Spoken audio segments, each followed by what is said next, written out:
my brother's together with her dad, and then we have a meeting with this guy.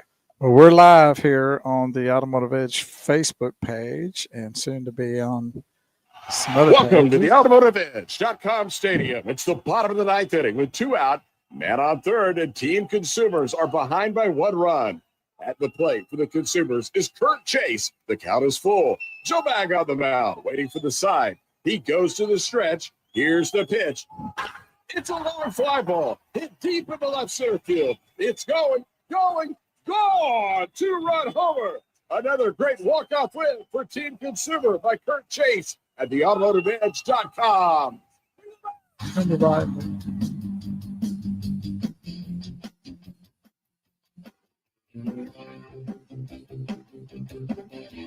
214-787-1190. We are live today. It's the Automotive Ed Radio Show, helping you with all your automotive needs, whether you're buying, selling, trading, leasing, parts, service, or body shop. We are here to help. 214-787-1190. You want to know where to go, who to see, what to do as the year is winding down. We're here to help. I'm your host, Kurt Chase, with the great one, the man, the myth, the wrench-turning fool, Big Wheel Bo Carver. Yes, we're here today on this pre-Christmas show, Saturday before the all the Grinches show up. Here on this Saturday morning at Highly Akron, Fort Worth. And it's going to be a pretty day, but man, it was cold this morning. Where? 25 degrees up in my neck of the woods. Huh. Yes, sir. Back in studio, the Queen Bee, Miss Maddie Gomez. How are you today? I'm good. How are you? We're good, good, good. What'd you ask Santa for Christmas this year, Maddie? An electric toothbrush. And wow. How you sound like my son. I need one. Electric toothbrush. I have one, but it's like the Philips, the very basic Philips one, and it keeps dying, and I keep replacing the batteries. It's getting really annoying, so I want a nice toothbrush. Yeah, okay. I just got a new Philips. Do you like it? I do. Well, there you go. You know, those things can be expensive. They had one in there for $279. Exactly. That's why I'm asking it for Christmas. That's what she wants you want. This thing had a little jet stream in it, and I mean, it had all these different things. I was like, my gosh, that's pretty impressive for a toothbrush. Mm-hmm. But yeah, Bo, what'd you ask Santa for this year? Well, I haven't been very good, so asking for much is not probably. What is it, a Subway gift card or something? I mean, basic because you had been good. A free pizza or something. Free pizza. There you go. I don't know. I really I'm gonna be like like Zachary. I want peace on earth. There you go. That's what I want, and that's true. World peace. We kind of I chuckle about that, but how great would that be if we actually could wake up and all the stuff that makes nuclear weapons are gone, all that stuff is gone. It's just disappeared. Nobody has any. Nobody has the stuff to make it. I mean, that would be the first place to start, wouldn't it? Yeah. So anyway, it would be, it's really it's something to really think about because we don't have any idea how close we might be to some of that stuff. So. Yeah. Well, it's good that the election's over because I feel the temperatures have gone down with people. The anger, the hate, you're not on the right deal here. So I know the anger, the hate, that went on during the election. I finally started hearing from my family up north, reaching out, Merry Christmas, we love you. Well, that's good. Yeah, all my Democratic friends all sent me a little, hey, Merry Christmas, sorry, it was just an election. I'm going, just an election. It's pretty brutal. Yeah, I mean, I've never seen so much. So, yeah, I hope, this year is I know it's going to be a better year. This is a good year, the next 4 years, for everybody to be really smart about their money and learn how to store up for the winter. Be like that squirrel, collect all the acorns and collect all the nuts. Yeah, get them all stored up. Just in case, because there's so many people that when the economy is really good, like it was and will be again with Donald Trump, that they just start blowing money and spending money. I had friends that, were when the virus was here, some facets of the economy were making a fortune. They were buying houses and boats and motorcycles, and then all of a sudden everything came back around and they're liquidating everything. Mm-hmm. So be careful, be smart. We want to help you with your automotive side of things every Saturday morning here on the Automotive Edge Radio Show on 1190 KFXR, part of the iHeartMedia Network, to make sure that you get the deal. Because a lot of people during COVID, there were no deals because there was no inventory, and it was very difficult for the consumers to get what they want. And if you didn't put a bunch of money down, there's a lot of people now that are trying to get out of their COVID cars, and cars. They're way upside down. That's the way to put it. COVID cars. Yeah, they're really upside down. And so we're lucky this week that we've got half a dozen people out of their negative equity. They came with some cash. They got into a lease, 100% against leasing. But I'm like, you lease a car for 3 years, then all your negative equity, everything goes away and you get to start over. All you got to do is be conscious of your miles and take care of your car. That's it. That's all you got to do. Real simple. And we had one guy with 10,000 negative equity on one vehicle and 6,500 on the other. And we're able to get him into 2 leases. He put some cash down, and he'll be done. He'll have a clean slate sooner than later. He was on an 84-month purchase, and he was going to have to go 70-something months to get out of that thing.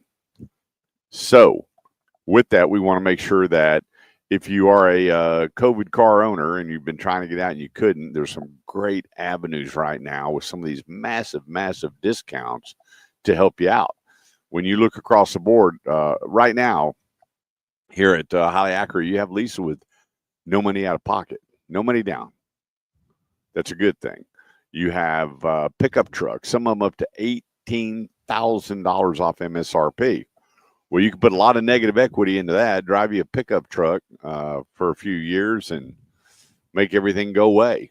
So there's good avenues, there's smart avenues, and we'll help you with that. We'll make sure that you're with the right dealer, right place, where to go, who to see, and what to do when it comes to your automotive needs every Saturday. And then we'll help you during the week. I haven't been this busy, but, it happens every year. Everybody pushing to get the December deal. The deal of the year. And the dealers they're pulling out all the stops. They know that come January 20th, things are going to change very, very, very quickly. When you look what just transpired, they had a bill, I love it, where the government doesn't shut down. What a joke. They need to go home and sit in a corner and think about what they've been doing with all of our money. But anyway, it went from 1,500 pages to 150 pages. And they cut out so much junk. And when this continues and the spending, the government spending gets under control, which it's going to be, things are just going to get so much better for you, the consumer. Well, with that, the dealers already know this, and they see it coming. It's on the horizon, and they're pulling out all the stops. As I was going through all my notes for the week, and the dealers sending me over going, hey, advertise this, talk about that. I mean, the discounts were incredible. If you look at Grapevine Dodge, where I was yesterday, 20% off, more than half their inventory. From true MSRP, 20% off. There's not a 20% markup in it. I don't know of a car, other than when you get into your hypercars, your supercars, your very high-end luxury car, that you're even close to that. So the discounts are real. Eldorado Chevrolet, 18,000 off of pickup trucks, 8,500 off of Tahoes and Suburbans. And now you're seeing a lot of leases popping up, no money down. No money due at signing. I mean, it's really, really starting to. Well, they've got one right here at Highly Accurate. I saw. They're what'd you say? Nothing down and $400-something a month for 48 months. No, if you're going to talk about it, you need to have the numbers, I didn't Bo. get the exact number, but I figured you did anyway. You got the computer over there that looks all that up. Well, you do too. No, I'm doing the show over here. Well, I'm close. What was it? Huh? For what? So which vehicle are you looking at? It's the Integra. 2025 Integra, no money down, 48-month lease. And it's It's a 48-month lease. You sure Mhm. about that? I'm almost positive. I don't think you are. But anyway, I'm pretty the sure. leases are really, really good. It's a good time to start your shopping. I mean, we've got, what's today, the 21st? Mhm. Yeah, it's the 21st of the month. Get out there and do some legwork. Go out and drive. You know what was wild is how many people contacted me about test drive and feeling they didn't really get the deal. I'm like, what are you talking about? And they said, well, I don't feel like we really got the full experience. And I heard that a lot this week where people are going out on demo drives. And I keep telling you, if you're not driving that car for at least 30 to 45 minutes minimum, you have no idea what that vehicle is going to do for you. None. You whip it down the highway, you get caught up in the new car smell that you just kind of marinate in it. And then what happens? You buy the car and then you get it home and then you're driving it for a little bit and go, oh my gosh, what did I do? 1 minute. Spend the time driving the car. I had one that she said, yeah, we took all right-hand turns and we wound up back in the theater. All right-hand turns. And she said, and then he goes, are you ready to buy? I had another lady. So we went under the bridge, made a U-turn, came back around the dealer. I didn't even get on the highway. Oh boy. And looking at a $35,000 rig, Hmm. $35,000. And I was like, wait a minute, what's the deal? So I had to go to both dealerships and go, look what the consumers are saying. Let them drive the car. If they're not in love with the car and it doesn't do what they want it to do, you've lost a car deal. Luckily, we salvaged one. We're working on the other one. Spend the time driving, because it doesn't matter what it costs if you don't like it. Who cares? If it's free, then it doesn't matter. But it's not free, and cars are the second largest purchase in your life. So spend 30 the seconds. time driving. That's the number one rule. 214-787-1190 is the number. That's 214-787-1190. Merry Christmas from the Automotive Edge Radio Show. Let's take a quick break. We'll be right back.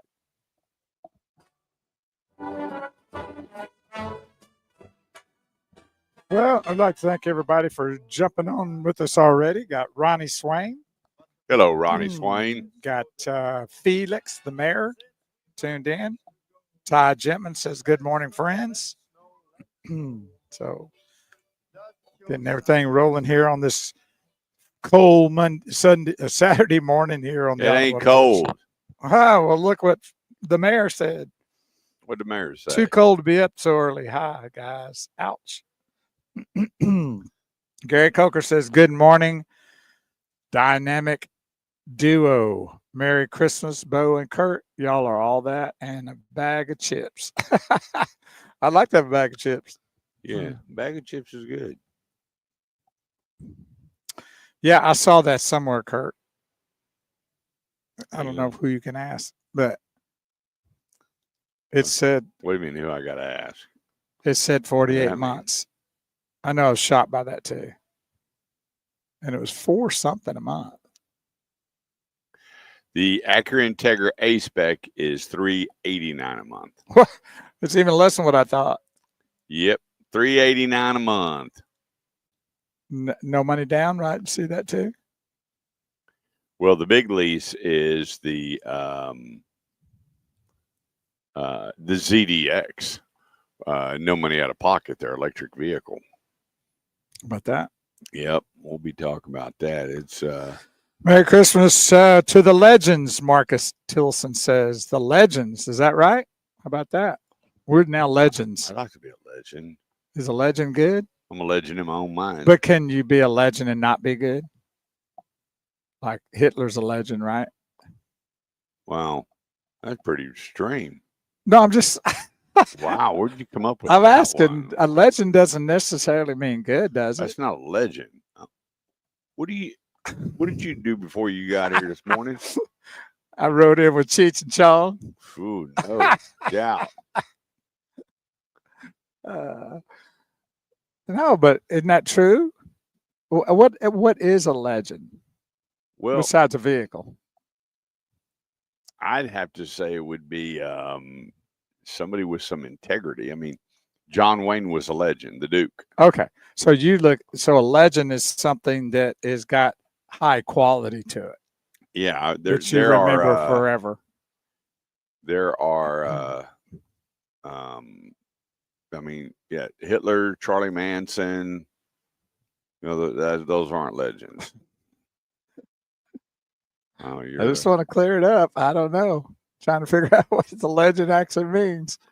I'm gonna look that up. What? I'm gonna see what legend means. Hold on. We're gonna look up legend, everybody. We're gonna see. If y'all look it up, let me know. Gary says there's one in Wichita Falls. Yeah, we know that, my brother. Is that the good legend or the bad legend? No, Gary's a good legend. He keeps wanting us to come up there. Well, we need to do that, Gary. You need to pick out a restaurant and let's go break some bread unless you're cooking at the house, because we know there's some good groceries coming out of that house. Yeah, Gary's no doubt. house. Marcus says, Hell Automotive Edge, HEIL, not to hell. All right. What are you looking up? What? The word legend? Yeah. You know, Pocahontas was a legend. Elvis was a legend. Sitting Bull. Sitting Bull. Roger Staubach. A traditionally story sometimes popular, regarded as historical, but not unauthenticated. An extremely famous or notorious person, especially in a particular field. Yeah, doesn't say anything about being good. That's notorious is in there. You know what notorious means? That means somebody that's done some crazy stuff or good. Bonnie and Clyde. Yeah, Al Capone. Exactly. That's notorious. That's legend. What they said. That's it. Yeah. So it doesn't mean good necessarily. Last Christmas, I gave you my heart, but the very next day. This guy made a boatload of money off of this song. Man, what a career he had. What a talent. And then he turned into a real wackadoodle-doo there at the end. Yeah. Kind of happens. I don't think there was a girl that wasn't in love with him. But he didn't love any of the girls. Nope. For a little bit he did. For a little bit? Yep, they handed him a different bat. He got it to the plate. 214-787-1190 is the number. That's 214-787-1190. It's the Automotive Ed Radio Show. We're going to help you with all your automotive needs today. Phone lines are open, or you can comment. Bo, let them know where they can find us. Yes, a lot of places too. And thank you for tuning in here on Talk Radio 1190 AM KFXR, a Dallas-Fort Worth Metroplex radio station, which is an iHeart Media Network station. And you can also, if you can't get the radio station in North Texas, then you can download the iHeart Media app from anywhere and then search Talk Radio 1190 Dallas. Find that, and you'll find us on that iHeart Media app. But then we have social media sites that we're on live as well, doing the live video broadcast on the Automotive Edge Facebook page, then our sister Facebook page, Shifting Gears. Then we're on LinkedIn as well. But LinkedIn, now you have to find it on the Kurt Chase LinkedIn page, and that's KurtChase. Then also, drum roll, is YouTube. And when you search us on YouTube, go to the Automotive Edge Radio Show. Be sure and add Radio Show there to get you to the right channel for our page. And those are all the sites every Saturday morning from 8 to noon. Here we go. 214-787-1190. We're here today live, highly accurate, Fort Worth, right here at the Riverside and 820 exit. Or if you're coming up 35, take the Riverside exit, or 820, then Riverside, loop back around. They can also take Western Center. Yep, take Western Center, come through the back roads, and you can get here. They've got a really, really nice inventory right now with your A-Specs, your RDX, your ZDX, your MDX, your TLX, your Integra. And then they got some specialty stuff out here on the pre-owned lot, because I'm looking at a Type R Civic up here for sale. Wow. You can see the back end of it right there on the right. Oh, yeah. There it is. And that, you're talking about a hard vehicle to find. Those are really difficult to find. But whether it's new or pre-owned, certified pre-owned, enjoy one of the best sport luxury products out there. The cost of ownership, one of the best in the business. Resale value, one of the best in the business. And I remember many, many, many years ago driving the Acura Legend, driving the Acura Integra, and it was way ahead of its time. And you just have a standard. And I know how good these are because when you go back to service and you look at what people are spending in warranty claims, it's like almost nothing. Why? Because the quality of the vehicle. But then it comes down to people in the place, Highly Acura Fort Worth. My buddy David Gomez, general manager, managing partner. He's going to help you with your Acura needs. And we got Dean back in service, manning the ship to make sure that when it comes to service, they get you in and out as fast as they can. But they don't scrimp over quality over quantity. It's all about taking care of you, the customer. From a load of congratulations, it's Highly Acura of Fort Worth. Good morning to my dear friend, Susan Fackler, Ludwig. I talked to a lot of friends this last week. That's good, isn't it? Yeah, we did. Time of the year to be talking to them, really. I Yep. mean, it's supposed to be out there letting people know how you appreciate them, love them, and don't let it get away too far to where you don't tell them that. And Yep. that's what you're supposed to be doing, right?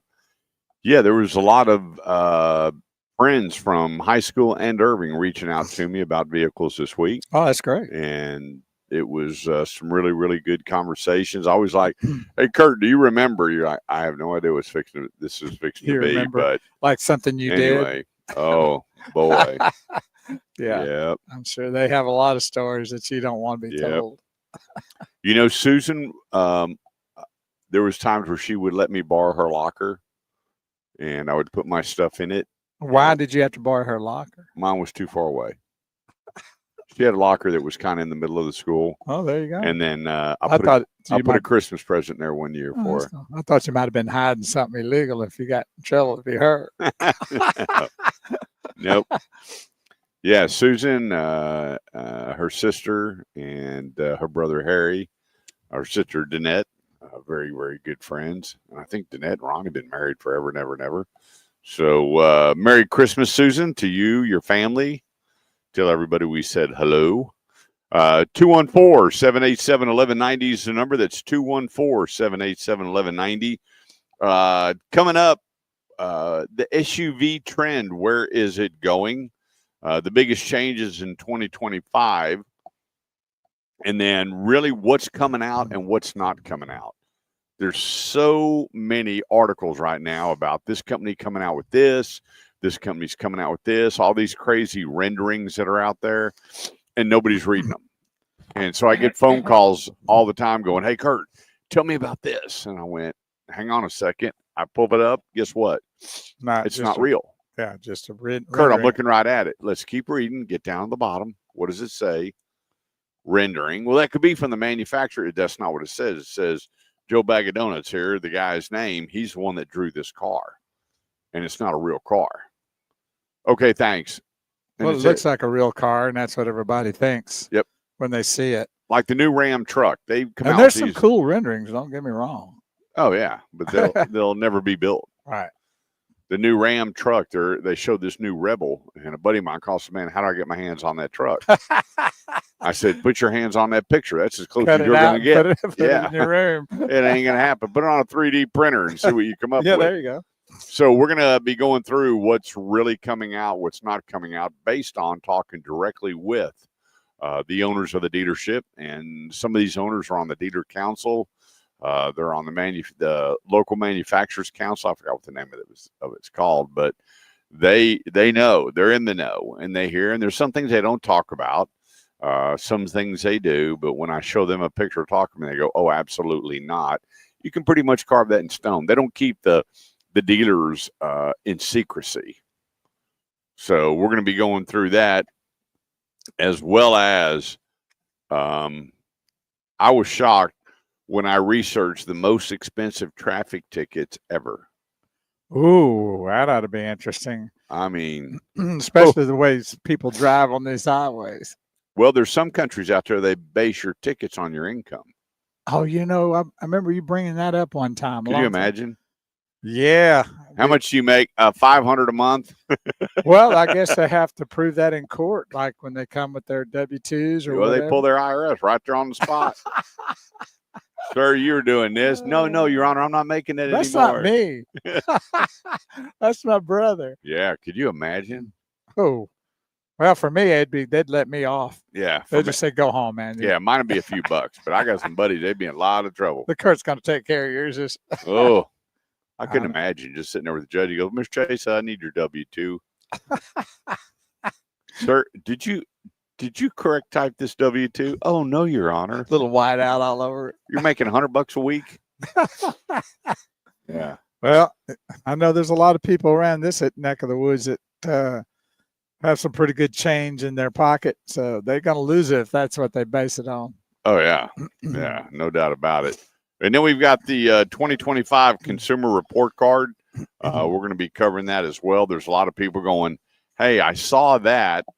This vehicle, I'm going, well, time out. Be careful how you research and study cars. And we're going to be talking about that. What are the best sources? When all these articles come out, remember that's human emotion talking about products. It's not fact. 1 minute. 90% of all of these articles, and I've said this a million times, if you mark out the verbs and adverbs and adjectives and all the descriptive stuff, it doesn't leave you a lot of meat and potatoes. And so we're going to dispel, or we're going to add to the information that's coming out with the best of 2025 and actually 2024, 2025, because you got a lot of carryovers for the year. 30 seconds. So we'll be covering that and a whole lot more. Phone lines are open. If you got a question about where to go, who to see, what to do when buying an automobile, new or pre-owned, 214-787-1190 is the number. I'm Kurt Chase with the great one, Big Wheeled Bow Carver. Miss Maddie back in studio. We'll be right back.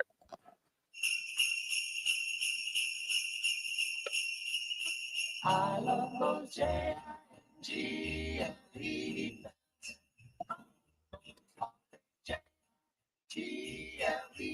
Are you running nothing but Christmas music in your vehicles now? Of course. What else is there to listen to right now?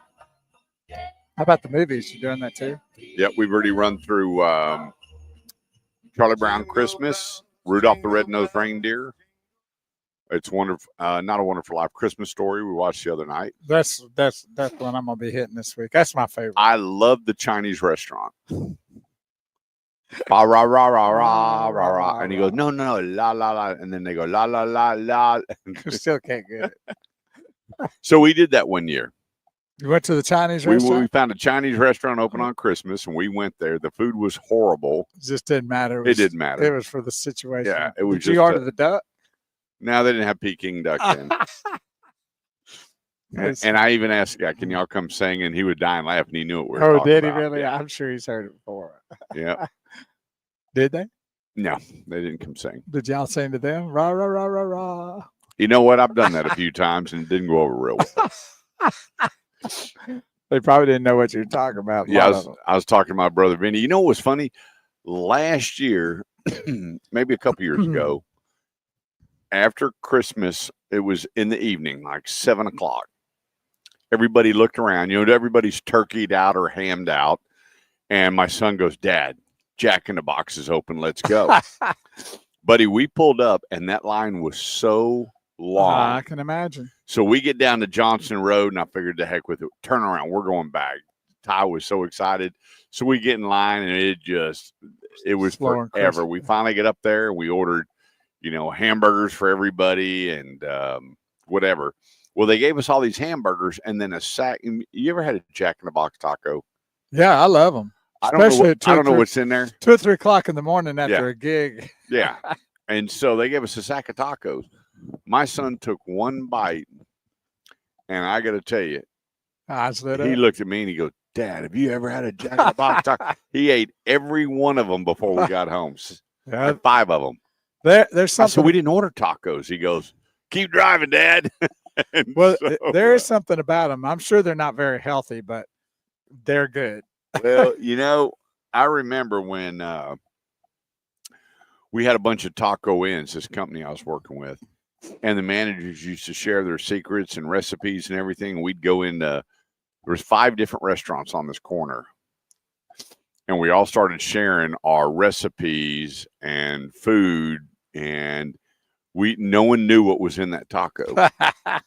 I could tell you everything on my tacos and burritos and taco burgers. I could tell you everything. The guys at McDonald's could tell you everything. Right. The guys at Long John Silver's.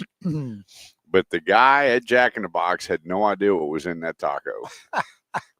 And the thing about it, right, it's incredible. You would never order that during the day, but at night that taco tasted good. It was weird. It wasn't really a day food. No, it's a night food. It was night food. Yeah. I tell you who has pretty good tacos too. They're a little bit on the expensive side, which I don't understand, but Dairy Queen. Have you ever had a Dairy Queen taco? No. They're good too. Huh. They're good. But I just I like tacos. They'd have to be really bad not to eat a taco. I like Yeah. street tacos too. Yeah, tacos are, that all-American food. 214-787-1190 is the number. This segment of the show is brought to you through Classic Buick GMC.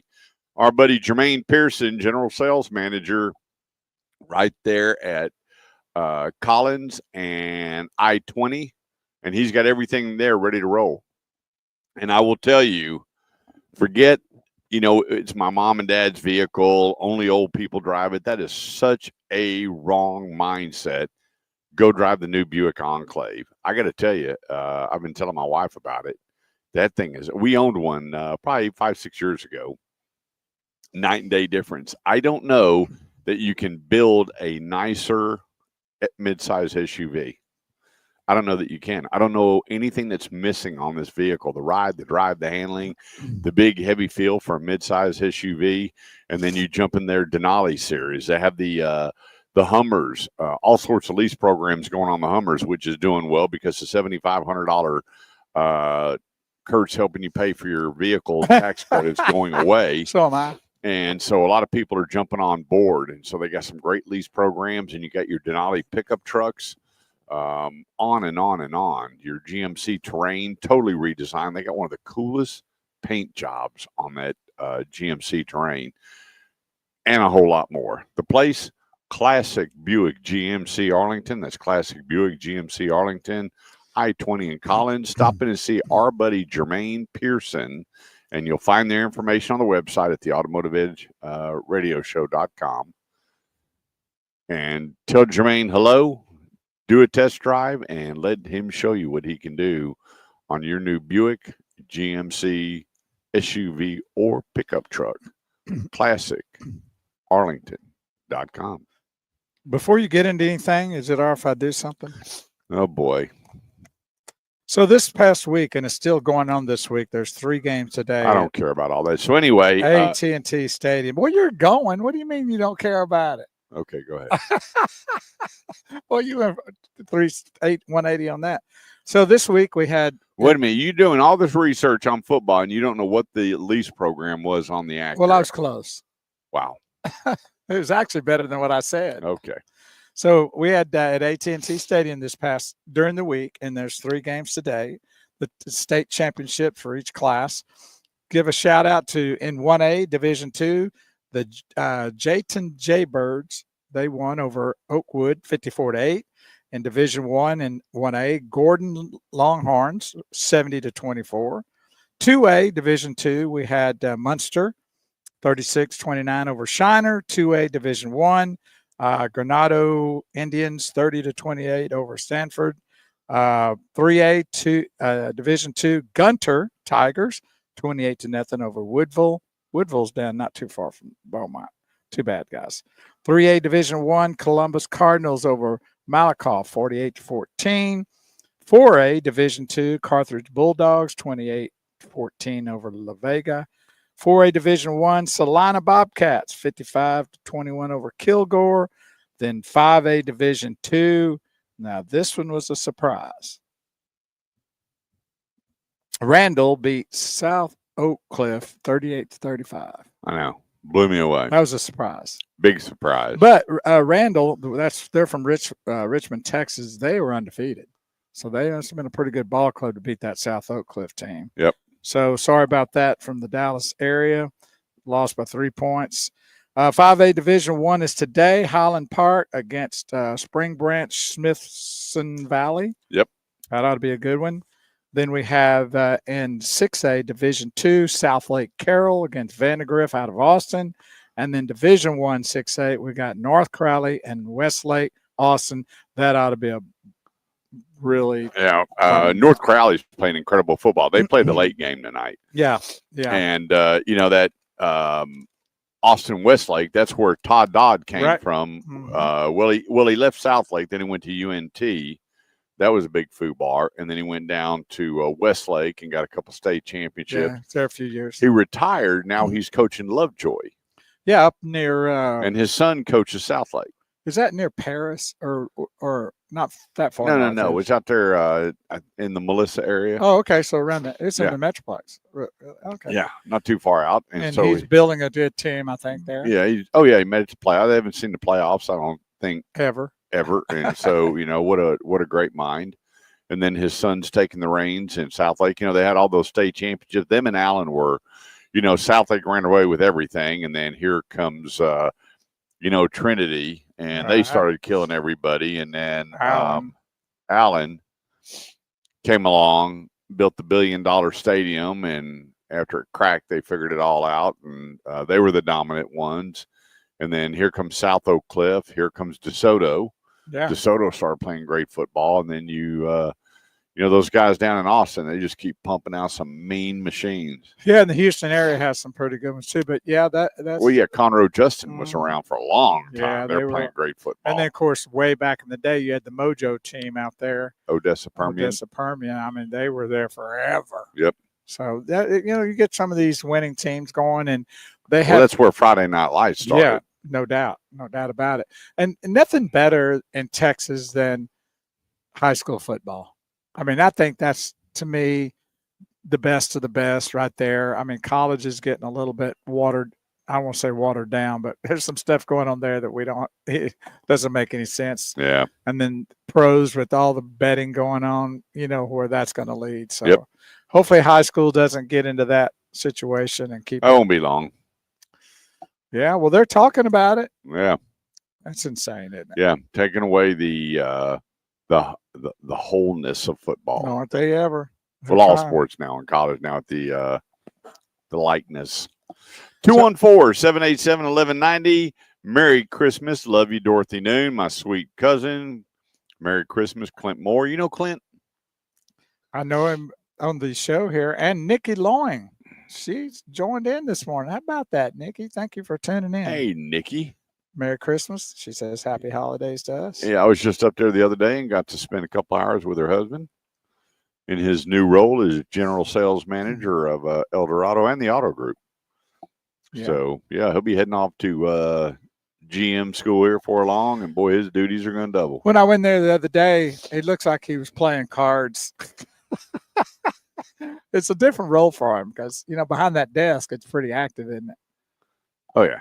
So, but he's the right man for the job where he's at. Great guy, great family. He's earned it. Yes, he has. Got those 2 daughters that are extremely intelligent, and Nikki, a wonderful, beautiful wife. Yes. And, I think both of them, they could probably rebuild that semiconductor. Oh, no doubt.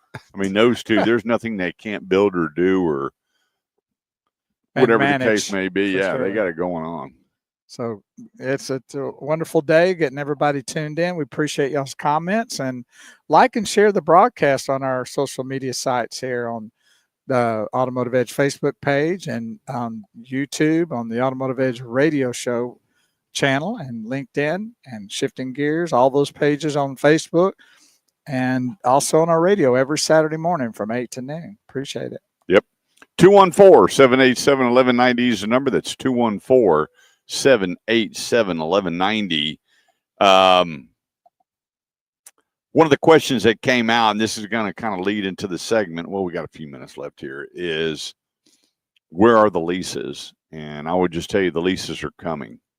For a lot of the people that really enjoy, you have to go back to 2022, 2023, where you had places like Norm Reeves Honda, Northridge and Hills. You had the $249 a month, $249 down. That was it. and did they liquidate their inventory. And you're going to be seeing a lot of that with very low month leases below 300 a month. No money due at signing. They're coming back. Why? Well, for a lot of people that don't do the research, obviously, that I do in the auto industry, you had 2.2 million lease cars not come back in the market so far and growing. And people are very concerned with the interest rate, and they don't want to go refinance residuals at crazy amounts of money. So they're going through, the manufacturer and doing a refinance, or some credit unions out there that are giving it. But on the whole, the rates are very, very high for them. To not consider buying a new vehicle. So they leased a car for 3 years, they buy the residual, and they're holding on to these vehicles until we start seeing the rates come down quite a bit. So with that, with over 2 million lease returns, which is detrimental to the dealers, because whatever dealer leased that car, they have first rights to it. They get it back, they check it out, they CPO the car, which is certified pre-owned, and they keep their inventory very wholesome, because they have the Acura store here has a bunch of Acura CPOs. The Toyota store has a bunch of Toyota CPOs. They're not having to go to auction, pay a premium, and then CPO the car. And so they want these lease returns. With them not coming in, they know they have to build that pipeline of returns again. So it's inevitable that very, very soon you're going to see a whole lot of lease programs with zero due at signing. It's coming. You just got to hold on to your seat. 214-787-1190 is the number. That's 214-787-1190. Let's take a quick break, meet some great sponsors. We'll be right back. Good morning, Dwayne Harris, my brother for many, many, many years, my Wood Oak brother. He's been working 2 jobs for a lot of years, hasn't he? Yep. Been at Freeman and Tom Thumb forever and ever and ever and ever. Seems to be happy about it. That's an old school guy right there. He's an old soul that knows you when your feet hit the ground, go to work. Yeah, I think that's a good way to look at it. And obviously, he's happy at both locations because he's been doing it a long time. Oh, yeah. So everybody loves Dwayne. Great guy, Yep. Been around him 2 or 3 times, and every time it's been a nice treat. Yep. Merry Christmas to you, Dwayne. Yes, sirree, Babaruski. So what time you're going to just be able to see 2 games today, right? Yep. I think South Lake starts at 11. Yeah. Yeah. So we got the mid game, or Highland Park starts. Well, no, I think Highland Park plays early. Well, which one is it? The 5A team? Which one is the last one is North Crowley. Yeah, that's the headliner. Yeah, Westlake, Austin Westlake. Yeah. That'll be the final game. Yeah, that's definitely. Yeah, I was out there right across from Big Will's Body Shop. They built that new Crowley Stadium. Boy, they didn't scrimp on that puppy either. Is that rocking and rolling? My gosh. Where's that located? Risinger Road, west of 35. So is it down by his place? Right across the street. Oh, really? Yeah. You could walk to the stadium from his place. Well, I don't remember seeing it the last time I was there. I know. It's up now. It's been a long time since I've been down there, I guess. Yeah, some of us go and see our friends just to say hello and hang out. Some don't. I mean, nothing personal. I guess I need to take a trip. I watched that thing get erected, and boy, oh boy, did they put that thing up quick, and it's nice. They had to, because it wasn't that long ago. I bet it went down. Now they're building all these homes around there, and that whole area is booming. Well, I guess it might help him, even though I don't know, or it might be in his way. Yep. And boy, I tell you what, I watched the story the other day. I was crying. I think the coach is from Ennis, and he has a debilitating disease. And this was his last time to coach ever. And he's been there at the high school forever and ever and ever. And boy, what a tribute they gave to that man. Where was that at? I think it was Ennis High School. Oh. And anyway. Well, those kind of things are horrible. I mean, Grady got a good send off, but it's sad that. Well, sure it does, Ronnie Swain. What do you mean? I don't even know what he's talking He's about. hanging out on the phone. Oh, okay. That works. Yeah. Fantastic. What is Will Sakala doing up this early? I mean, those old folks, they should be in bed still. Yeah, it's a little cold for him. Probably had to get up. He got on probably them ugly little Pittsburgh, Will, what do they call them, footies? Will, I promise. I'll get down to see you. What do you call footies? Little things that you put over. Yeah, I guess. Yeah, I'm sure he's got Pittsburgh one. I bet he's got a Pittsburgh toothbrush. Did you see what I said? I texted you and Will and Ralph about that motorcycle. Did you see that? That Pittsburgh Steelers motorcycle? Oh yeah. I said that's Will's next purchase. Yeah, well, I told Will I was in a flower mound up there by Nebraska Furniture, and this guy pulled in and on a Pittsburgh motorcycle that was Like that one? $165,000 bike. Wow. This thing was unbelievable. And I said, you know what? I don't like the Steelers. I'm not a Steeler fan by any means. I'm so sick of those stupid spinning towels. And every time I see Will now, he just needs to get the logo tattooed on his head or somewhere. And I said, but you know what? This is the coolest motorcycle I've ever seen. That's funny. And then we get to talk, and I hand him my business card, and we shoot the bull. And then he tells me how much that thing costs. I was like, $165,000 for a custom bike. Ooh. Well, And covered in Pittsburgh stuff, too. That's the sad part. yeah, it looks like Highland Park and the Smithson Valley, Yeah. 11 a.m. Yep. It's the most wonderful time. Andy Williams. Of the year. With the kids jingle belling and everyone telling you be of good cheer. It's the most wonderful time of the year. It's the That's right. 214-787-1190 is the number.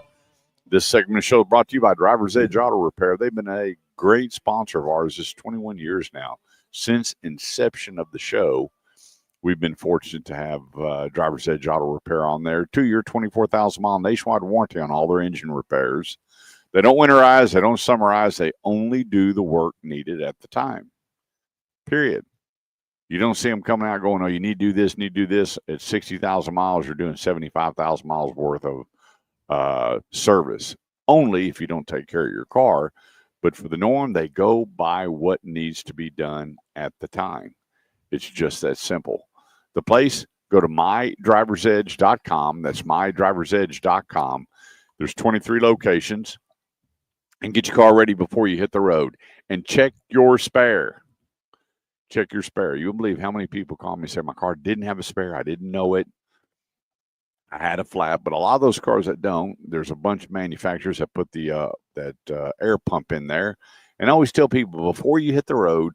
Yeah, but if you have a blowout, that air pump's not going to air it up. You're such a Debbie Downer. I just That's why I honest. said make sure and check for the spare. Golly, he's a killer. Anyway, if I had one of those little drums, I'd hit it. You need one of those horns. That's right. So make sure that you have that emergency flashlight. You have different supplies, your jumper cables, some fix-a-flat. You have all that stuff in your vehicle just in case, but check for the spare. If not, go make sure you buy a donut and a jack. But the nicer part is know how to put it on. And they'll show you all that at Driver's Edge Auto Repair. Say, hey, if I had a flat, where would I put my jack? There's so many people that don't know how to do so many things. And then when you pick your vehicle up, say, hey, can you show me this, this, and this on my car? They are a full service service department for you to take care of your automotive needs. No winterizing, no summerizing. We don't have all that here in Texas. It's about having good rubber on the road. They can compete with any tire company around, and they have a tire special right now, buy 3, get 1 free.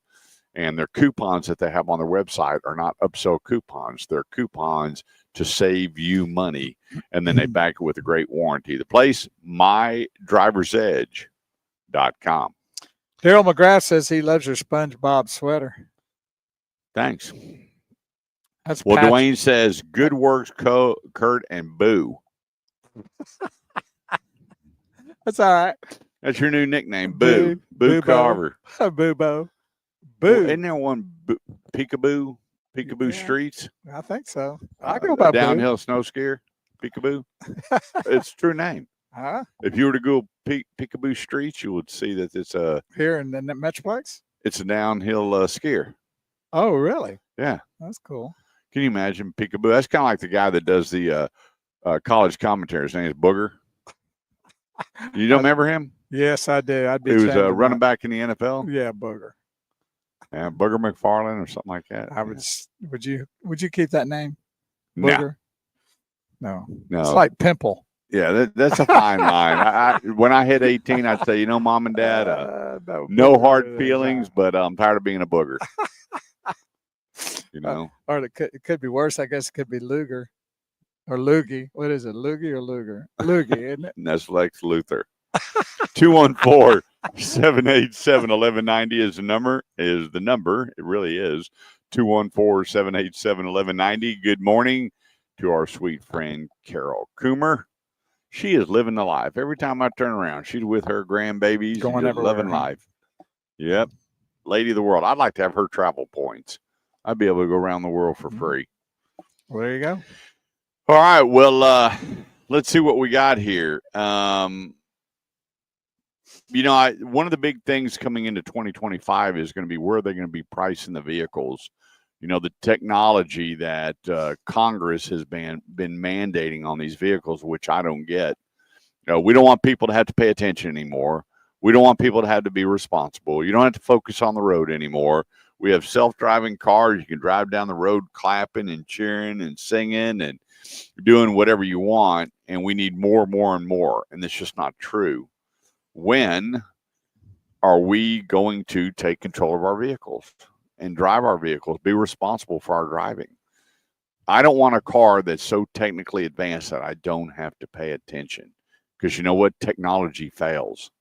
People can hack into technologies. Well, if they haven't been if they think that can't happen, they haven't been around the news lately. Just look what happened to the automotive business here, 3 or 4 or 5 months ago when they hacked into that. What was it? The organization that keeps all the paperwork for the dealerships. Yep. I mean, they tore that up, didn't they? Yeah.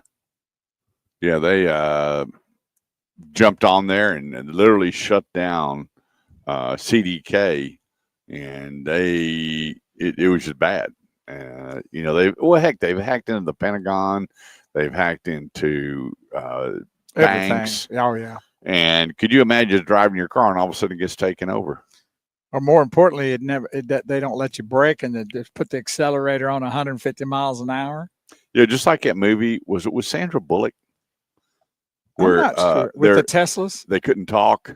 Oh, I'm so talking about. Yeah, and the Teslas all started showing up. Right. I can't remember. Let me just tell you, if you don't think that can happen, you are so highly mistaken. Correct.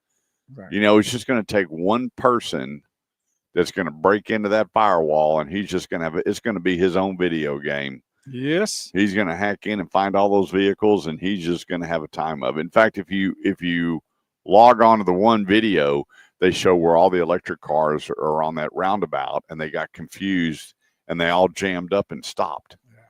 And so they had to call these wreckers out there to start hauling off all these cars to get everything through. So the technology out there is continuing. I don't know how much more. When you really think about it, how much more technology can you put on a vehicle with self-driving, self-parking, the crawl, bird's eye view, trailer bird's eye view, all of the braking systems. Now the big push is, Congress, we want automatic braking system. Yeah, we don't want you paying attention. We don't want you to even focus on driving. Just get behind the wheel on the average of a 2-ton vehicle and just have a great day. 1 minute. But when it comes time that accident, God forbid, happens, what do you tell the judge? He's going to tell what do you tell the other people you just ran into? Well, we know what the judge is going to tell you because we've heard it from the judges before. Yep. You're responsible. Once you get in that car, it is all you. Mm-hmm. And then bringing the manufacturer in to go, hang on, your system failed. what that will cost you with all the scientific research, the people that are the code writers, 30 seconds. the software writers, and everything else. Stop with all this crazy technology. It's not important. It's really not. Let's be responsible for our own cars driving down the highways. 214-787-1190 is the number. Quick break. I'm Kurt Chase with the man, Big Wheel Bo Carver. We'll be right back. We got Charlie Davis with us. Yes, we do. And we have Yes, we do. Wesley Stewart from Florida. Wesley Stewart, good morning to you. Is it cold out there in Florida? I No. doubt it. I bet It's in the 80s. 70, 80 degrees. Huh? I like what Ty said. Old school technology. Do you have fuel, spark, Yeah. oil? Good to go. Check your tires. Yep. I love that guy. We need more Ty Gentmans. Ty Gentman for president, as a matter of The only fact. problem is there'll never be another Todd Gentman. He was a special mold, but we do need more of them. Yeah, we need more of them. Ty Gentman for president. No doubt. If he was president, I wonder if he'd invite me to the White House. Oh, are you kidding me? Probably. Yeah, I see it. Maybe give me a cabinet position. He probably wouldn't invite me, but he'd invite you. Well, I understand that part. Charlie says, "Good Merry Christmas to everyone." Merry Christmas, brother. Yeah, this is the Saturday before Christmas. This is our Yep. last show before. Tell your lovely bride, Tammy, Merry Christmas. I'd like to say happy birthday to my Purple Haze, who had her birthday this past week during the week. 40 years old. Mm-hmm. Will you marry him young? Well, why not? Why would I not do anything different? Just throwing it out there. Yep. Well, that son's playing Havoc on our screen here. Playing what? Havoc. See how I think it makes us look younger. it makes me look like a ghost, especially with that white shirt. Now we just get you to levitate. That'd be pretty cool. That's true. I might be careful. We got what? Maybe another. It'll continue About rising. 10 minutes. It'll be gone. It's killing me. Well, you knew this coming into it. I know. This ain't our first rodeo I sitting know. here. They need blinds up there. I wonder what the chances of David Gomez coming on. I would say. Are you saying better than 50% or Let's ask. over or under? I'm saying No, we're not bringing her into it. under 50. Under 50. Mhm. Okay. Well, we'll see. Under 50%. Which the chances I think are zero. I'm going over. Are you? Yeah. Okay. Maddie, No, we're not bringing Why? Maddie into. We're not. why? We're not.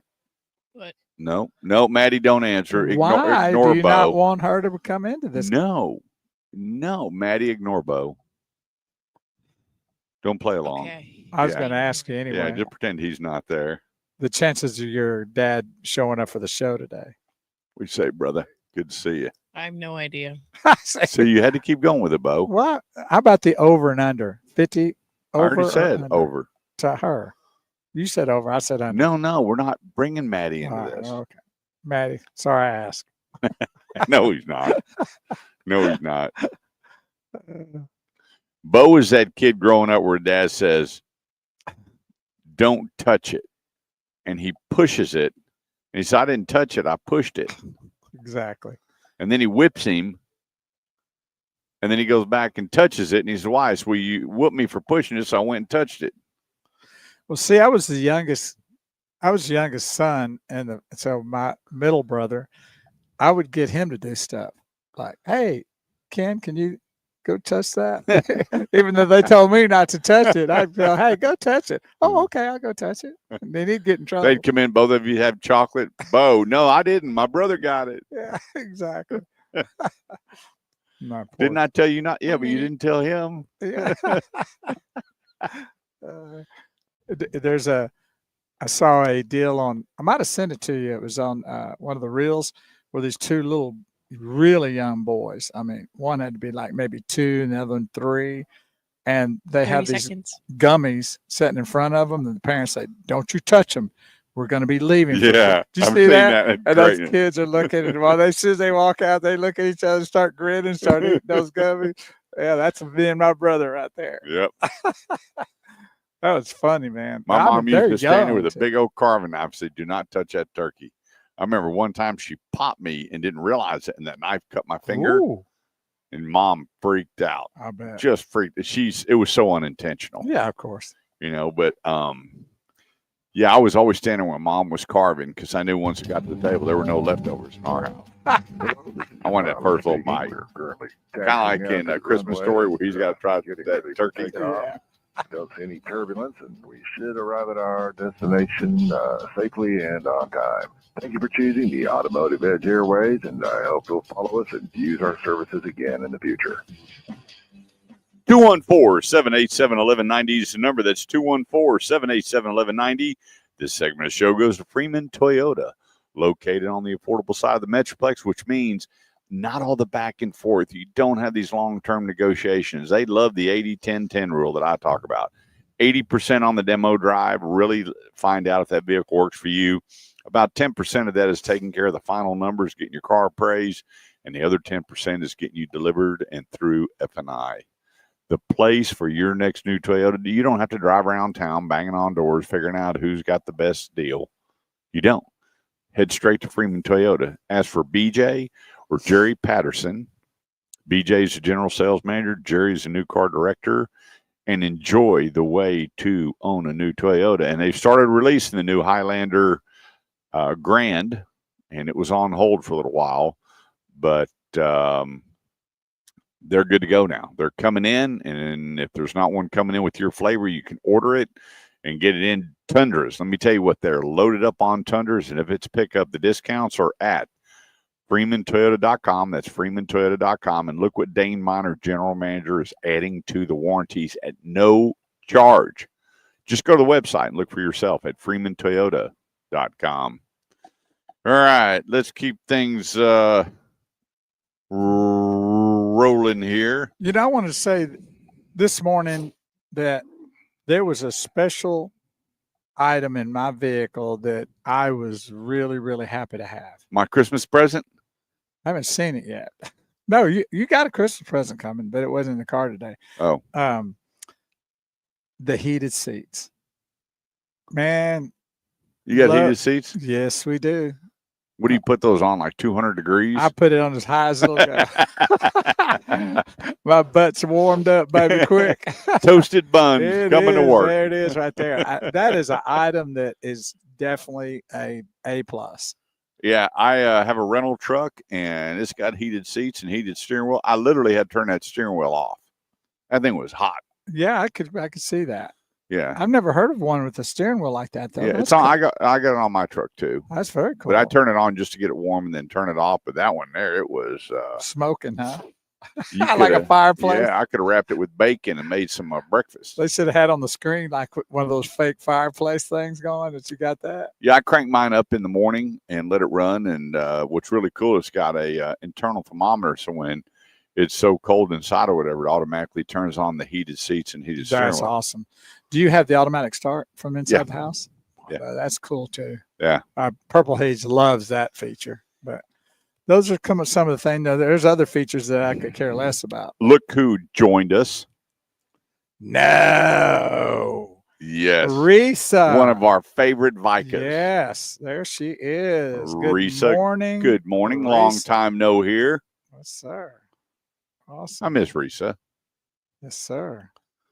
I see her posting stuff on Facebook. I bet she still has a poster of Harless Freeman in her house. I know she does. Risa wouldn't give anybody the time of day unless your name was Harless.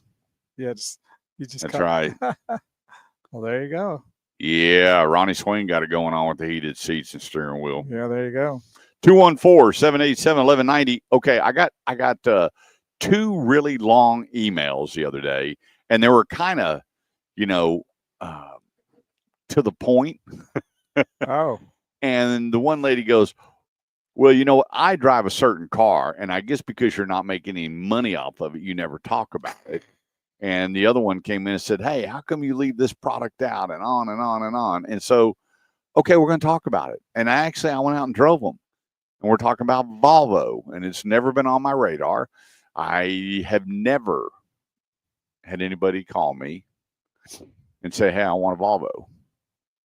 Never. But they're got loyal followers. They like do. the It's like Subaru. Yeah, Yeah. they're very 100%. And people that drive Volvos, and you don't have to live in Highland Park to drive a Volvo. The XC90, that's a good looking rig. So I went and drove them. They got too many electric cars for me. Way, way, way too many electric cars. And here again, what I don't understand about Volvo, BMW, Audi is how many names they have. Oh, they have a lot of different vehicles too, like Audi.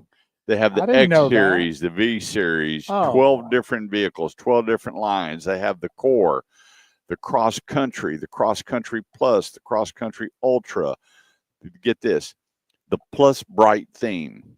Now, who puts that on their car? The Plus Bright theme. You know, I complained last week about I didn't like all the numbers on the cars instead of names. Now I'm regretting that now with that name. So you have the the X series, the V series, the Core, the Cross Country, the Plus Bright theme, Plus Ultra Bright. I mean, it's just, I'm going, stop it. Stop it. You know, that's what I always liked about Honda, Toyota. You have LE, XLE, and Sport. Right. Honda, you have the LX. You have the upgrade with the leather. And I'm sitting there going, it's, you know, you have the EX, which is a cloth with sunroof and upgrade. Then the EXL, which is the top of the line with leather. And boy, oh boy, when I start looking, if you just Google Volvo, and it's not taken away from the car at all. I enjoyed it. That car handled great. It drove great. I like the way, I have no complaints about that car. It used to be very, very, very conservative, pretty ugly. Their station wagons were, you know, what they used to call the wealthy mom mobile. I still remember the commercials where they would take Volvo and drive it off a cliff into a quarry to talk about how great this thing was built. Never understood that. But anyway, I drove it, and I have no qualms with Volvo other than way too many names, way too many models. You talking about getting confused. Yeah. Just go through there and look at I'm going, stop it. Maybe that's great over in Sweden or, you know, the other countries. They like all this different trim levels and names. And I said last don't week, understand it. To me, it's a deterrent to me. I get really, I just get really anxiety ridden if I had all those to choose from. And you always say, you know, make the right choice, do the right thing, ride and drive and handle. So am I going to go in there and drive like 50 different models to see what I want? I mean, come on. Well, you have your core models, and then you have all your upgrades. But all is there that much difference to have those? Is there really that much difference? I don't get it. Yeah. You know, that's always when I worked with Honda, it was LX, EX, EXL. That was it.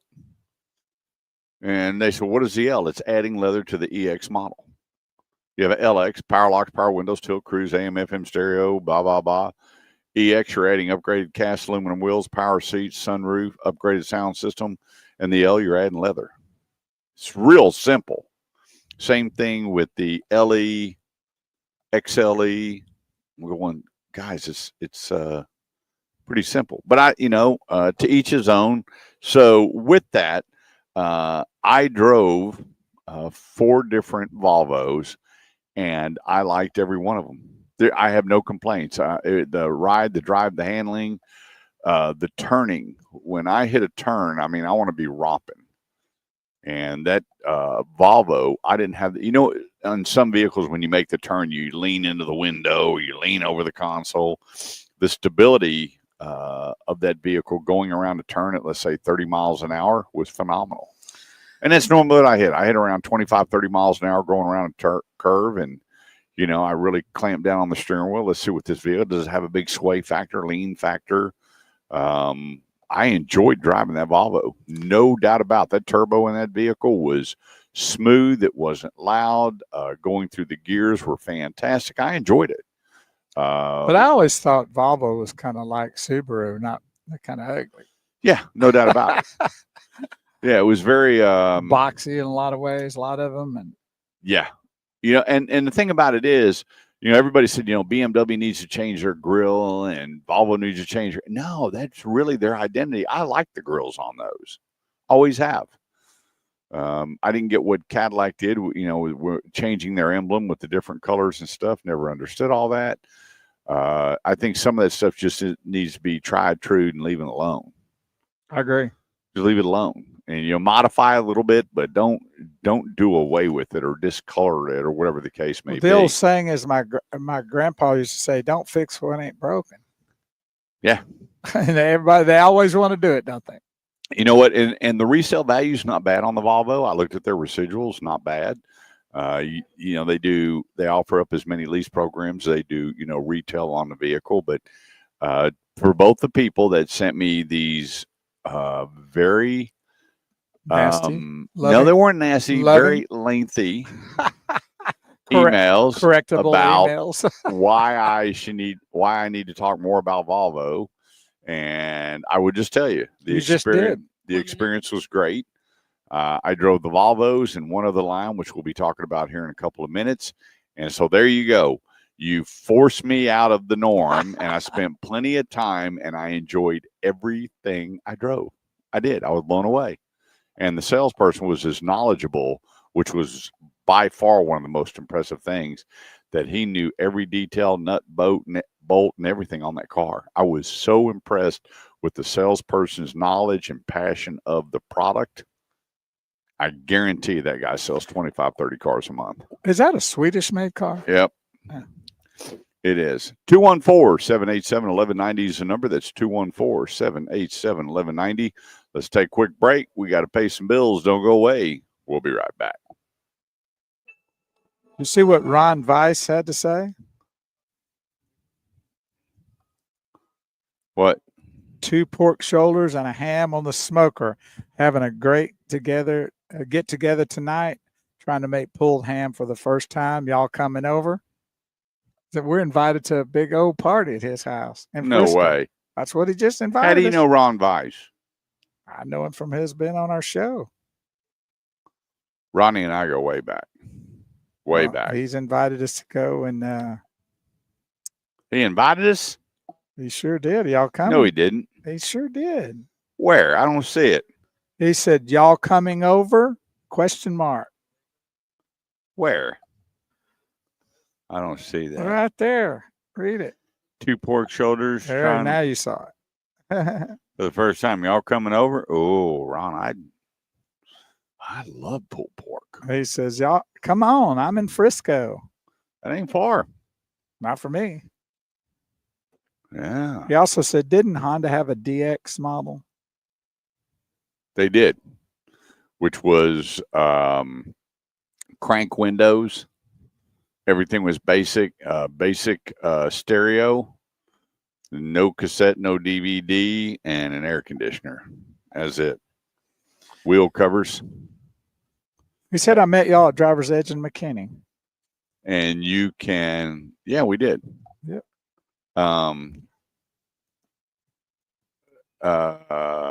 What else? Wheel covers, and you had to buy floor mats for it. And there was a lot of DXs that they offered in manual transmissions. We sold the heck out of them. We get a manual transmission based model in, we put in there as a leader ad, gone. There's so many people pulled up. Oh man, I didn't know it was a manual. Can you just do the same price or just charge me for the automatic and get, which we couldn't. Right. But yeah, we sold a bunch of them. Well, they'd probably sell a bunch more if they brought them back. Yep. Yeah, he met us at Driver's Edge on Virginia Parkway. Yeah. I remember you stayed the night up there. I sure did. Yeah, that's all right. That Kenny's a little bit, for me, it's a little rough in the morning. It wouldn't be if it's during the day. Now, that one was all, because that was way out there. Yeah. Well, wasn't as far as El Dorado. Yeah, but it was just kind of a little more difficult to get to for Yeah, me. my daughter lives 5 minutes from that place. Is that right? Yep. Well, it was a beautiful dealership. I know that. Yep. So Yeah, Driver's Edge is on the move. They are not playing around with. they keep adding more places, don't they? Yep, they're 23. 20-year advertiser with you. Yep. Pretty sweet. Yes, it is. Well, they're a good company, and we highly recommend them. So you got a Driver's Edge near you, go to them. Yepper. Yeah, it was a grand opening. You're right, Ron. Yep. Beautiful. Yes, and I did stay the night. And if I'd have gotten there early, I'd have just stayed the night at the Driver's Edge lobby. What all is Ron cooking? He's cooking Pork shoulder and Yeah. a ham. mm-hmm. Having a get together tonight. Tried to make pulled ham for the first time. Oh, I'm telling you, I've Trying had to pulled make- ham before. Yeah. How do you do that? Well, you just smoke it for a really long time, and it has to do with the ham itself. And then you have those two forks that they use to bust away the pulled pork. Right. You can do the same thing with ham. My brother makes pulled ham, and it's butter. Is it? That's Yeah, cool. it comes apart just like pork shoulder, but it's just a very lengthy process as far as how long you smoke it. To get it that way. Yep. Well, let's go. This is Christmas. Hope everything goes right for you, Ron, on that pulled ham. Another year over, You like pulled pork? Yes. and a new one just Dude. begun. Yeah, Bo and I can't eat off each other's plate when it comes to barbecue. What he eats is nasty. No, what you eat is disgusting. 214-787-1190 is the number. That's 214-787-1190. This segment of the show is brought to you by Norm Reeves Honda Superstore, North Richland Hills, right down the street at 820 and Highway 26. And from new to pre-owned to certified pre-owned to service, it's your one-stop Honda shop. There's no need to go any further. Right there to 820 and 26, going to see my friend Haley Owens. She'll take care of your Honda needs. You talking about having fun, laid back, good people. Haley Owens is that person. If you go to NormReevesHondaNRH.com, that's NormReevesHondaNRH.com, find a vehicle and then contact Haley Owens. Let her know that you're coming to look at the vehicle. We have several people coming over there today to get their new Honda. And she makes it simple. She's been there, I think, 18 years. And she's all about, you talk about customer service and service after the sale. It doesn't get any better than Haley. She is the best when it comes to your Honda needs. Start online at NormReevesHondaNRH.com for North Richland Hills. That's NormReevesHondaNRH.com. There's all their specials, lease specials, and inventory for you to choose from. Over 500. Your one-stop Honda dealership, Norm Reeves Honda Superstore, NRH.com. Baked beans, bacon wrapped jalapenos, Oh, and my all goodness. the size. Ron, you're going Ron. to be bombarded with people that are tuned into that. I don't think Ron knows how much barbecue I can eat. I don't think he knows how many people's going to show up to his house, so he Oh. keeps advertising that on our social media. Yeah, I'm telling you, Ron, that's That's sounding good. I'm getting hungry already now. yeah, I can jump in on some barbecue. Well, the stuffed jalapenos, I got to take some medication for those. I don't. I got I'll eat acid 'em. reflux. I can't, but I love them. I tell you what I like to do is cook that pulled pork and then stuff it in that jalapeno with a little Ooh. bit of cream cheese and wrap it Oh, in that sounds bacon. great right there. Throw it back on the smoker. Man, we should have had a big cook off here today. And we should have done something. 214-787-1190 is the number. That's 214-787-1190. Pre-owned market, I will tell you, is still very, very strong. A lot of people are going, hey, what's going on? All this inventory. Well, let me tell you, new car inventory does not predicate the value of a pre-owned car. It doesn't. Miles and condition predicates everything. So regardless of how much new inventory is out there, does not determine the value of a used car. Got nothing to do with it. A lot of people think, well, they're loaded up with inventory. Now, if they had a glut of used inventory, that would be a whole different thing. But what you need to realize, if you don't know already, is that this year they're forecasting 46 to 47 million used cars will be sold versus 15 million new.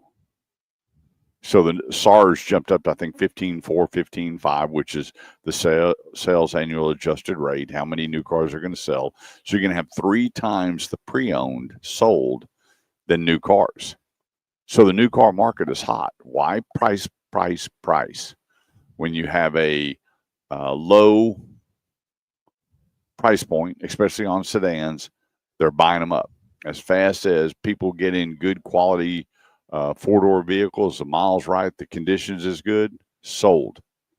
So it's a whole different world out there right now. Yesterday, I was online for about 8 hours looking for vehicles, and 75%, get that, 75% of all the good, clean, quality sedans sold.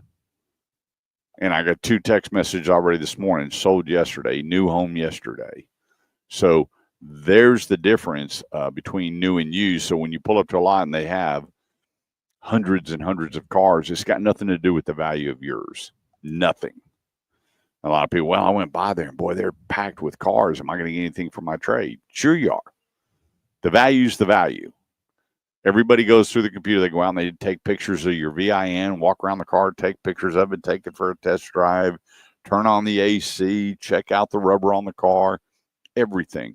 They don't shortchange the used car inspection. They don't shortchange the reconditioning. Every dealer would love to trade for every car that they sell and not go to the auction. They don't want to go to the auction. Once again, you got auction fees. You got the fees to get it there, hauled back, the fees there. And then when I was buying used cars, I bought, the insurance on every one of them, which was $200. So if it didn't work out, they got the car back. So there's a lot of money involved in going to an auction and looking at MMR and watch them go through versus the car that you pull up on a car lot in, and we get to praise it, drive it, smell it, feel it, touch it, and then put all the money into it knowing we don't want to go to auction. Real simple. So the used car market, don't worry about when you pull up somewhere how well it's going to work out for you. The only issue you're going to have, the only one, is if you're driving a Acura or you're leasing an Acura and you go to lease a BMW. You cannot trade in your car for the residual to another manufacturer without them inflating that number. They can make that number whatever they want because they own it. They're hoping that you'll take that lower number and trade it with the manufacturer that you lease the vehicle from. And so some people go, what do you do? I said, well, you have to buy the car, buy the residual, and then you can trade it in. And people say, well, I'm going to lose money doing that. Well, not necessarily, because you buy the residual. Let's say the residual is $20,000, and then you pay the TT&L on a 6.25%. When you go to trade it in, you pick that money back up because you're only paying taxes on the difference. So it's almost a wash. In fact, it is a wash that you're trading in a $20,000 rig on a $40,000 vehicle, then you're only paying taxes on the 20, not the 40. So the money all comes back. It becomes a wash if you buy the residual. But when you go to trade it in, I have a lot of people that contact me going, hey, I want to trade in my car. The residual's 18, but they're telling this guy that if he wants it's 23.5. Okay. They own the car. The lease company owns the car, so they can set it whatever they want if, in fact, you're not trading it back in with them. So the best thing to do, go to theautomotiveedge.com. That's theautomotiveedge.com. Click on Ask Kurt. Scroll down. Fill out the trade appraisal. Please put your 17-digit VIN. 17-digit VIN. I got 24 appraisals this week, and more than half of them didn't have a 17-digit VIN. So it's got to be 17, not 15, not 16. I got to have the whole 17-digit VIN, And then I'll call you with some questions on the car, because even when I pull it up by the VIN, there's so many option packages and everything out there. We need to know what it is. But the used car market is strong. As I'm going in the dealers and they're buying inventory to certify, which most of them want to do, they're buying cars online over MMR, which is Manheim Market Report. And that tells you everything, that the market is very, very strong pre-owned wise. So the numbers that are coming in that you're seeing in all these different advertisements and all these different publications, realize that when the cars went up 30% during COVID, now they're coming down to a normalcy, but they're still over MMR. When you hear, well, it dropped another 10% or 15% or 20%. That's okay. You're still ahead of the game based on where MMR is. You're still a winner. Condition and miles. That's the first thing I do. When I walk up and I look at a car, I walk around it, take a good look at it. Then I want to look at the mileage. I'll walk back around it again. I'm popping the hood. I'm looking at your fluids. Your tire depth, I open it up. If there's no spare, did it come with it? I mean, there's so many things that we take a look at, but I want to look at a car first and see if there's any damage to the car, kind of give it a good once over, then look at the mileage. And then I have a different mindset, miles versus condition.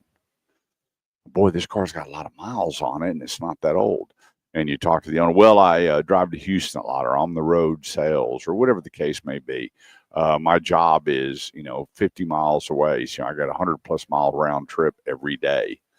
So there's a lot of factors when we're looking at these vehicles, but still, when I give them numbers, the only objection that I run into is, well, I saw this vehicle online. Well, sure you did, at retail. Everything, remember, that's listed online is listed at retail. And so you either go retail to retail or wholesale to wholesale when buying an automobile. But I'm going to give you average book value. These people that are clicking extra clean, it may be clean to you because you just took it through the wash, but that's not how we book things out. Extra clean is average book or clean book based on the condition and the miles of the vehicle, period. So you put a number on it, you look it over, you do everything you need to do, and then 1 minute. you take the years times on average 15,000 miles, and then you look at what the deduct is. So if it's 3 years, 45,000 miles, 4 years, 60,000, you get it. 5 years, 75, and then anything over that would be and it's a minor deduct, not that big a thing. Used car market strong. The dealers want your trade. Don't worry about it. Go to theautomotiveedge.com, click on Ask Kurt, scroll down, fill that out, and we'll get you taken care of. 214-787-1190. I'm Kurt Chase with the great one, Big Wheeled Bo Carver. Don't go away. Merry Christmas. We'll be right back. Where you going? So will I. I'll be right back. Huh.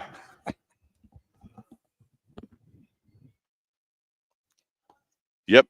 We all need to go to Ron's. He posted that, and they're going to have valet parking with that. That's a good old Jackson 5 song.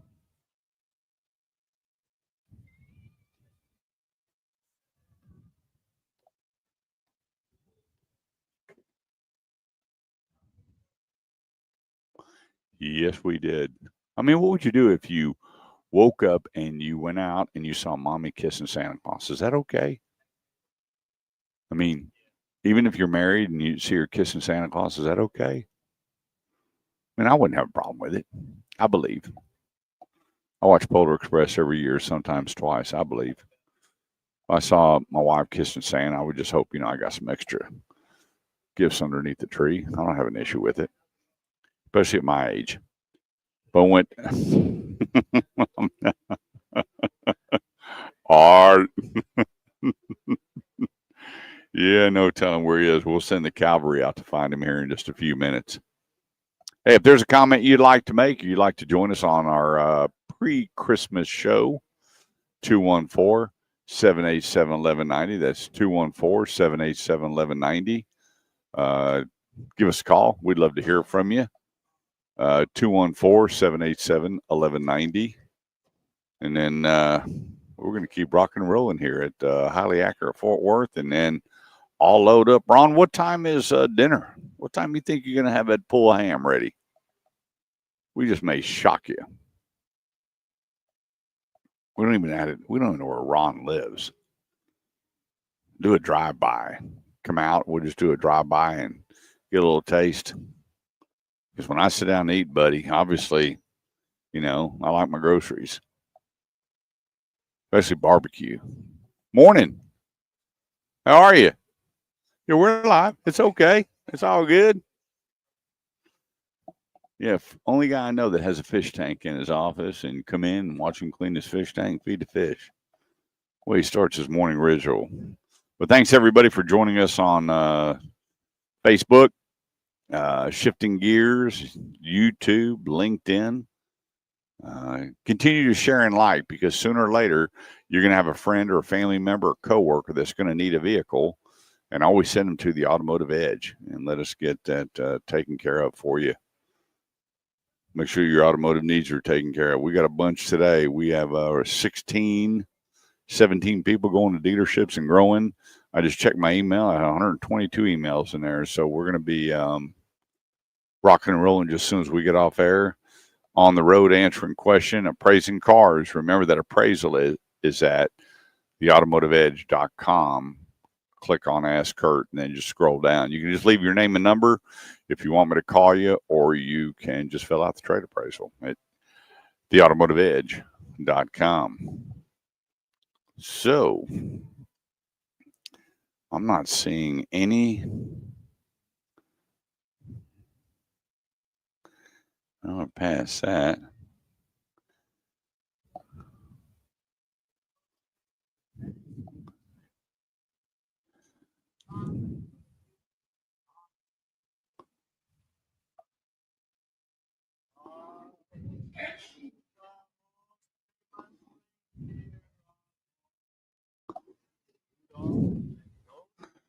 Reindeer. Yes, he did. Saw it. Yes, it does. Reindeer.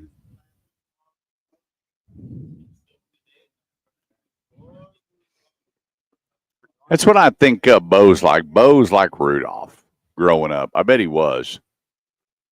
But Bo just, he was the last man to get picked. Oh, he just showed up. We're hearing about Rudolph the Red-Nosed Reindeer. We felt like that's kind of like you growing up. That's me. Rudolph? They didn't let you play in any reindeer games? No.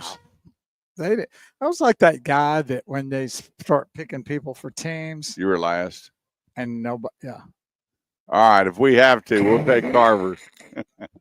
All right, come on. What do you want me to do? Just run. Just run. No, just sit over there. Can you get us some water? Yeah, exactly. Could you run to get some coffee or some beer or water or something? Hey, let's talk about 8-time Chevy Dealer of the Year. It won't be long. They'll be hoisting banner number 9, Eldorado Chevrolet. My buddy Jason Long, the new general sales manager, but he was on the desk as new car director. Now he's promoted to general sales manager, and he has got a staff right there at 380 and 75 in McKinney to take care of your Chevy needs, second to none. I know there's people out, we're number one in the world and we're the biggest. We got the most inventory. It doesn't make you the best. Maybe make you the biggest, but not the best. The place, Eldorado Chevrolet, 380 and 75. Get this, 2024 Silverado Crew Cab, $18,000 off MSRP. $18,000 off. You get 2024 Chevy Colorados right now under $30,000. 2024 Tahoes and Suburbans up to $8,500 off. On some of the top selling products in the world, you have the biggest discounts. The place, Eldorado Chevrolet. And let me just tell you, all you business people, if you're needing commercial products, you're needing your flatbeds, you're needing your the trucks that are set up for all the tools and the boxes and lifts and whatever the case may be, the place, Eldorado Chevrolet. Go to EldoradoChevy.com. That's EldoradoChevy.com. You have new vehicles, pre-owned and commercial. And speaking about commercial, my buddy KP is just working part-time, working on his way on retirement. And I walked into his office, looked a little empty. What's going on? He's, well, starting to wind down. And he has been a legend there at El Dorado Chevrolet. You won't meet a nicer guy. He knows Chevrolet like the back of his hand. He has got one of the biggest loyal bases at that store. And boy, someone's going to have to step up to get that torch handed. But the place, ElDoradoChevy.com. That's ElDoradoChevy.com. All right. Let's get into, this SUV trend. I'm being asked all the time, what do I think about the SUV trend? Friend, it's overloaded. And I got to tell you, yeah, I'm kind of just worn out on SUVs. I really, really am. I mean, so many. When you Now look Corvette at, wants to have an SUV. I mean, come on. yeah, let's go with the top 10 selling vehicles. You got the Ford F-150, the RAV4 CRV, then the Camry, Civic, Corolla, then the Explorer, then the Tucson, then the Tacoma. Across the board. 2024, things change a little bit. The Prius, Kia K5, Kia Soul, Sonata, Elantra, Accord, Corolla, Civic, Camry. You notice the trend there? So pre-2024 going into 2025, it was RAV4, CRV, Camry, Civic, Corolla, Explorer, Tucson, Tacoma. F-150 outsells everything. 40 years in a row, whatever the number is. Just crazy. They outsell everybody. But then the trend started to change a little bit. 2024 going into 2025. Think about Prius, Kia, Sonata, Hyundai, Elantra, Hyundai, Accent, Hyundai, and then you have your Corolla, your Civic, your Camry, Toyota, Honda. Your Mazda 3 is selling off the shelves. And so for me, it just kind of blows me away. Why is the focus still so big on SUVs? And so I was asked the other day, is it a trend? And gosh, it's, it was really, going in the auto industry from the nightclub industry. When I got there, everything was wide open. There was way more cars than SUVs. SUVs weren't really even a thing. We had, when I was with Ford, we had the Bronco and the Bronco 2. And then you had the Chevrolet, the Tahoe and the Suburban. Then you had the Blazer. And then, some SUVs started popping up. And then all of a sudden, once in 1997, when the CRV came into play, things just started changing. And then Toyota goes, well, hang on a second. They're not going to steal that market. We're going to come out with the RAV4. And then things just started going after that. And then you went from the Bronco 2, you had the Explorer. And then from the Explorer to the Expedition, from the Expedition to the Excursion. And then you had your XL, XLT, your Eddie Bauer series. But it was always that one segment, but not a dominant segment. And then things just started picking up. And I think that we're at a point now where the manufacturers really need to rethink this, because when you have the average vehicle well over $40,000, you've really knocked a lot of people out of the marketplace. And it's the manufacturers that are forcing 84-month financing. And it won't be long. 96 months is going to come into play. It's going to be ugly. People are financing for 96 months to afford what they need for the family. And this is where I think that I'm really surprised that we don't have big sedans, because with the technology that they have, when you're going 4-cylinder turbos and V6 turbos and hybrid technology, you can put big sedans back in the market and still have excellent power, excellent torque, excellent space, and not have to buy an SUV.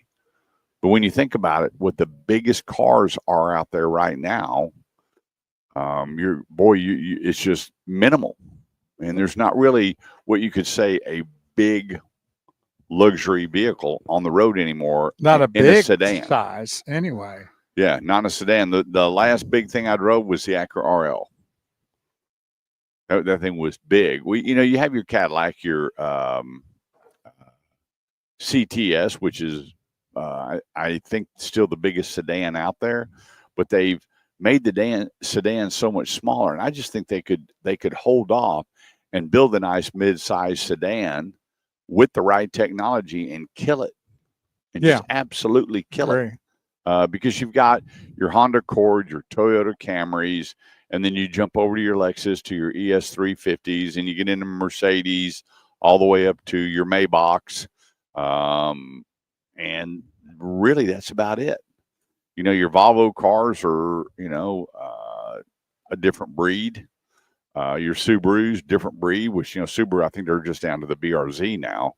I would love to see cars coming back into the market, and these cars that are, $20,000 to $30,000 price range, they would kill it. And I think in the luxury brand, you could put out a nice luxury sedan in the 40s and 50s with some size, and it would sell off the hook when you have good technology, good MPG with acceleration. Because there were some big cars they went into. I remember when Cadillac came out with the 468, what a total disaster that transmission was. But now they have all of the great, 6-speed, 8-speed, 10-speed. They have the belt-driven transmissions, which is a CVT, continual variable transmission. You don't even feel it going through gears. So there's ways to do it. I think this trend, with the release of all these new SUVs all the time, that if there was a manufacturer out there that really had a super platform team with good looking sedans, they'd sell the fire out of them. I agree. I totally agree. Well, they're selling the fire out of the regular sedans right now. Yeah, and I'd be a buyer for it. No doubt. I wouldn't even blink about buying a large sedan. If you had a large sedan, 4-cylinder, with a turbocharge on it that had the torque and the acceleration, I'm a buyer. We were out in South Lake the other day and saw like a 70s model Cadillac. Yeah. That sucker was a boat, man. Yeah. Twice as long as a regular car. Yeah, those things weighed 3 and 4 tons. But how great they were. And Purple Haze goes like, man, that is a big car. Oh, yeah. Well, people wanted that. Yeah. They wanted big cars. I had a sedan DeVille. I had a Coupe DeVille. My buddy Sean Covington, he had the most beautiful baby blue with white leather Coupe DeVille you've ever seen. White Landau top. That thing was, Lincoln in the 7-foot hood. It almost needed 2 parking spots to get it. Yeah. But, that maybe not quite that big anymore. It doesn't have to be quite that size. Well, they used to call the big Lincoln Town Car land yacht. Yeah. Think about that. It was a big car. I'm glad. I think a lot of the space was for the engine, though, wasn't it? Yeah, well, you had the 7-foot hood. It was all motor.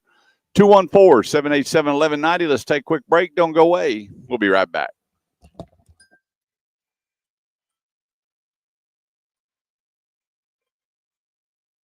What? I didn't hear you. One more time. Oh, I saw Arts. Yeah. Thank you, Art, for that comment. Appreciate that. Yeah, I had to deal with my radiator. Thanks for being a part of our broadcast every Saturday morning. We do appreciate your comments, making, asking questions or,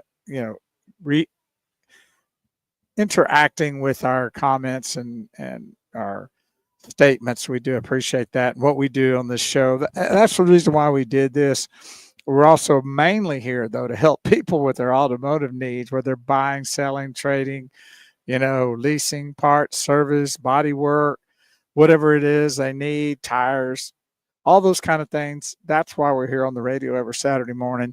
Besides all the cutting up and things we talk about, we get off a little bit of the beaten path every now and then, probably more than we should, but we hope that you enjoy what we do on our show each and every Saturday morning, and like and share.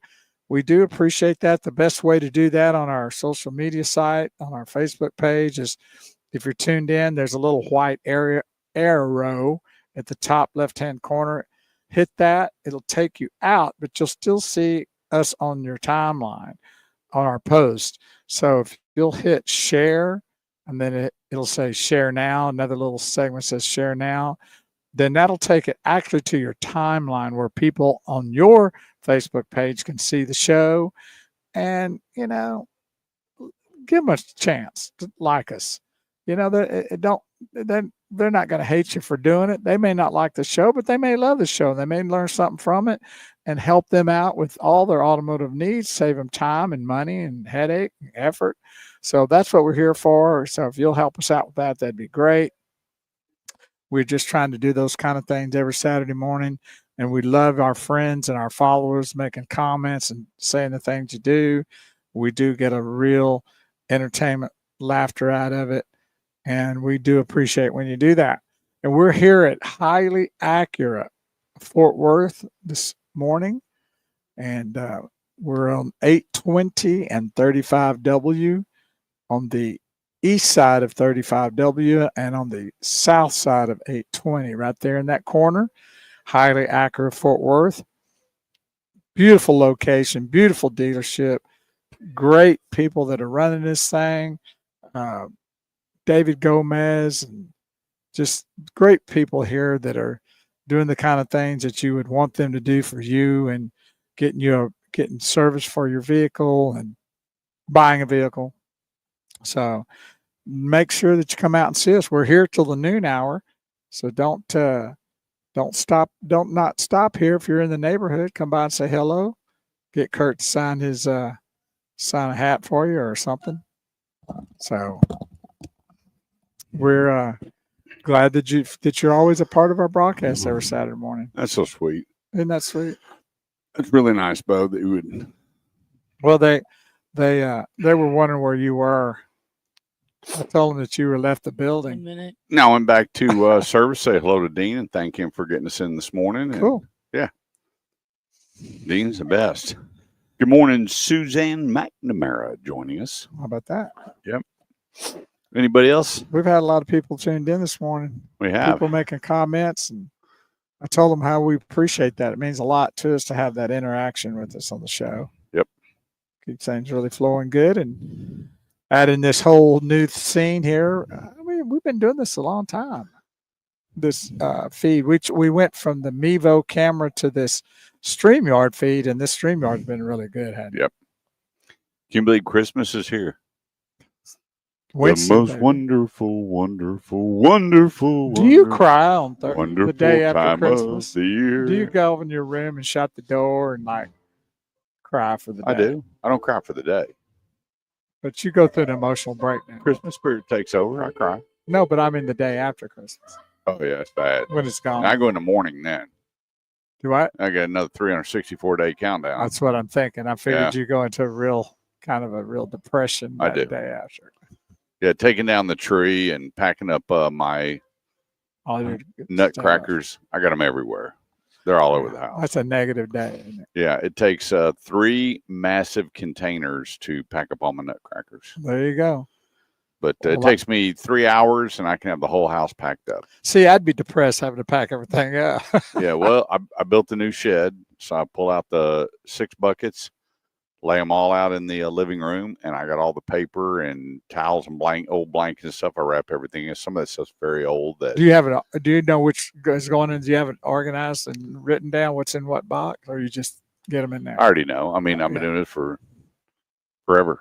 November 1st, my house gets decorated. I know where everything is, what's in what bucket. How long do you take it down right after Christmas, or do you wait till after? No, New I Year? wait till after the first of the year. Okay, yeah, they say it's bad luck to do it before. So yeah, we leave it up. I mean, there's some stuff that some very fragile, old, expensive stuff that I put up sooner. I have a different bucket with all Right. this different foam and everything in it, where it doesn't get broken. Yeah. So yeah, it's a very tough time for me. 214-787-1190. That's 214-787-1190. This segment of the show goes to the great folks over at Grapevine Dodge. I got to tell you, I was there yesterday walking through their showroom floor, and that thing is gorgeous. And it's really cool because they're separating the showroom floor. One side of it is for a Jeep, and the other side is for Dodge and Ram. And their BDC department, their customer lounge. What is BC department? What does that mean? Business development, Okay. business development center. And that's where all the phone calls come in. Oh, And okay. all the folks in there are getting them, making sure their appointments are set up for sales or service. And boy, that showroom floor, the furniture, the consumer's going to love just hanging out there. That thing is so customer friendly. Complete facelift, complete design, total design on that vehicle, that whole facade, absolutely incredible. And what this means for you, the consumer, is when you build a new dealership or remodel. I mean, they remodel down to the bone. Basically, it's brand new. Yeah, they get a big allotment. They of even had to vehicles. do, we talk about how you do stuff from the foundation, but they had to do some foundation work too, Yeah, didn't they have they? to lift the So foundation. that whole and thing is brand new. all new plumbing and sprinklers and grass, but everything's brand new. I mean, from the roof down, it's all brand new. They went down to the steel post and put that thing together, and they're rocking. What does that mean for you? Big discounts, 20% off almost every bit of their inventory from MSRP. Just go to their website, Grapevine Dodge. That's grapevinedodge.com. And look at the massive discounts. Why? Because they know they got to get rid of everything. Because when you redo a dealership or you get in compliance with the manufacturer for the redesign or whatever the case may be, you get this additional allocation of vehicles. And so they got to make room for them. So what a great advantage you, the consumer, have buying a vehicle at Grapevine Dodge with their remodel going on, that they have to move 3/4 of this inventory for the inventory that's going to be piling up. GrapevineDodge.com, right there between William D. Tate and on 121, and stop in there. Ask for Shane Peck. He's our buddy over there that'll take care of you. I spoke to him yesterday on a pickup truck and a Durango for a friend. The place, it doesn't get any better. 20% off almost everything on the lot, MSRP at GrapevineDodge.com. And I think we're scheduled to be there next Saturday, correct? That's correct. Well, there you go. And we'll be in the new dealership. That's right. Let's go to the phone lines. Who do we have with us on the phone? Hello? Hello. Good morning. Hey, I was just calling in to tell you guys good morning. Merry Christmas from the sappy guy by the name of Mike who lives in Trophy Club. Just how much we appreciate you guys. And Kurt, you're the best. Appreciate you. Mary in my life is richer and stronger because of you. Wow. That's all I got to say. How about them apples? I got nothing. That's a drop mic right there. Holy schmoly. Love you, brother. Thanks for giving us a call. That's awesome. Yeah, Thank you for that's that is a very, very special man that just called in that has completely changed my life, enhanced my heart, my focus, my mindset, all because of one phone call to meet him and join some men's development groups. He's the best of best. We love you. We love Mary. Thanks so much for the phone call, buddy. He didn't mention my name. A little just like I thought he was like. Now that Bo guy, now he. Well, we need to bring you in because we got room for heathens. Well, isn't that the purpose of y'all's program is to get the heathens? That's right. All right. Get to the heathens. Call me up. I'll show up. Yep. When you see that man, it's funny. He always sits on the front row of the church, and we're at a restaurant, and I look over and I said, "Hey, there's that white-haired dude that sits on the front row." And Melinda goes, "That is so rude." And so he comes walking by, and I said, "Excuse me." I said, "Don't you go to Milestone?" He said, "I do. I'm one of the pastors there." That's awesome. And I got to tell you what, that he is. Gold. It doesn't get any better. Well, that's good. That's. I mean, God put a special man with a special purpose in a lot of people's lives, and I'm just blessed to have him in mine. So thanks for the phone call. You made my day, Mike. We love you. Yeah, they captured Mary. one heathen. You there? Oh, I'm telling you. You know, everybody jokes about when you walk. The reason I don't go to church because the walls may fall in. They were rattling when I got there. They were. Oh, that's right. Yeah, but we got a great men's group. Good. We're going to start another group after the first year when we get back, and love him. 214-787-1190 is the number. That's 214-787-1190.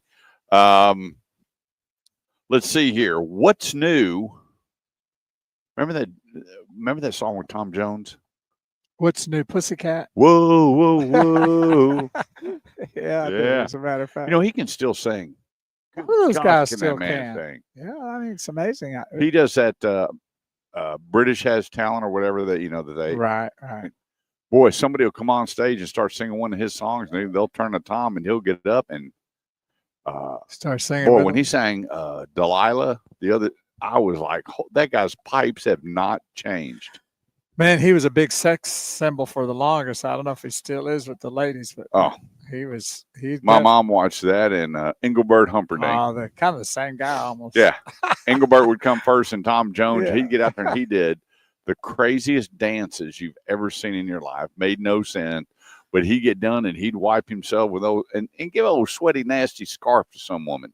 And pants that were about 5 sizes too Oh. small. And they'd go, no, I don't want somebody's sweaty stuff. No, well, Elvis did that too. It's like after a football game, they're peeling all that stuff up and throwing this thing. I'm out. I ain't touching it. No, I don't want Now, it. if you want to take your helmet off, go get it disinfected Now, if and it's bring a- it back to me. But a jersey, I'd probably take it. I'd watch that. But I wouldn't want to. Nah. Not even a Wristbands jersey. and shoes. Not all and- that. Nah, 1 minute. I don't get it. got a 214-787-1190. Coming up when we get back, what is coming to market, what's not coming to market, and what may come to market here on the Automotive Edge Radio Show on 1190 KFXR, part of the iHeartMedia Network. Don't go away because we'll be right back. Good morning, Jason Allison. You know Jason? No, I don't think so. Wow. I should, huh? Jason's a big fan of yours. Well, hello, Jason. I can't believe you don't know him. I know him now. He's got one of the, those big fat heads that you can buy of all the athletes and Right. everything. He's got one of you in his garage. I bet he does. Jason Allison, he's famous IndyCar driver, He's probably throwing NASCAR driver. darts at it. If you know Jason like I know Jason, Hey, I saw a big Hyundai dealership about to open there yeah, called Alliance. 170 and 35. Yeah, it looks like they're getting close to maybe Oh yeah, thing rolling. the guy that's opening in that is the largest independent dealership owner in the world. He owns 180 dealerships. Are they all Hyundais? Oh no, he's just got everything. all thing, everything. Yep. Does he have more than one in this area? Got a few in Texas. Okay. Yeah, he's a big baller. Well, it's getting close. Jason says he does throw darts at it. Yeah, I don't blame you. Call me one day. I'll come over and help you with that. Oh, that's outstanding. That's funny. I'd do it too. Maybe we can get one of You ever Kurt's. throw darts? Yeah, I like doing it, but I don't ever do it very often anymore. I like throwing darts. When When my brother come over to throw darts, it was too aggressive. Yeah, y'all start throwing it at each other. Well, when you go to pull your darts and they have theirs, like, don't throw it. Yeah. And so you go to get your darts off and thump, you'd hear one, you'd look back. Okay, I won't do it again. Thump. That's funny. Yeah. You get my brothers together, someone's going to get Yeah, bruised or yeah, that- bloodied or my mom said, if y'all don't quit that horsing around. I never understood horsing around. Well, I guess Another cliche. Yeah. It's Quit horsing around. yeah. So what does a horse do that you would use that? I bet. I guess maybe we got we- on a wild bronc or something. Yeah, maybe that's it. But we need to ask Randy Tucker maybe what that means. Yeah, quit horsing around. Yeah, even at Christmas, I will tell you this. My brother Bobby, I'll never forget it. We always got together for Easter, Christmas, and Thanksgiving, right? And Yeah. we're all together. We're doing a big Easter egg hunt, and all my nieces are out there, and they can tell Uncle Bobby, we can outrun you. He said, no, you can't. And my brother's a big human being. All right. They took Yes. off and ran. Well, he stumbled and fell and literally broke his shoulder. Ooh. And we're hollering stuff at him, get up. We're screaming. We're having a time of it. He's like, man, I'm hurt. But he's not. Really, it You doesn't can't see that he's you're in not it. showing it. We're like Right. blown. They took him to the hospital, man. It said his shoulder. When mom goes, Jesus, Mary and Joseph, you boys can't stop. I said, he was Horsing around. running.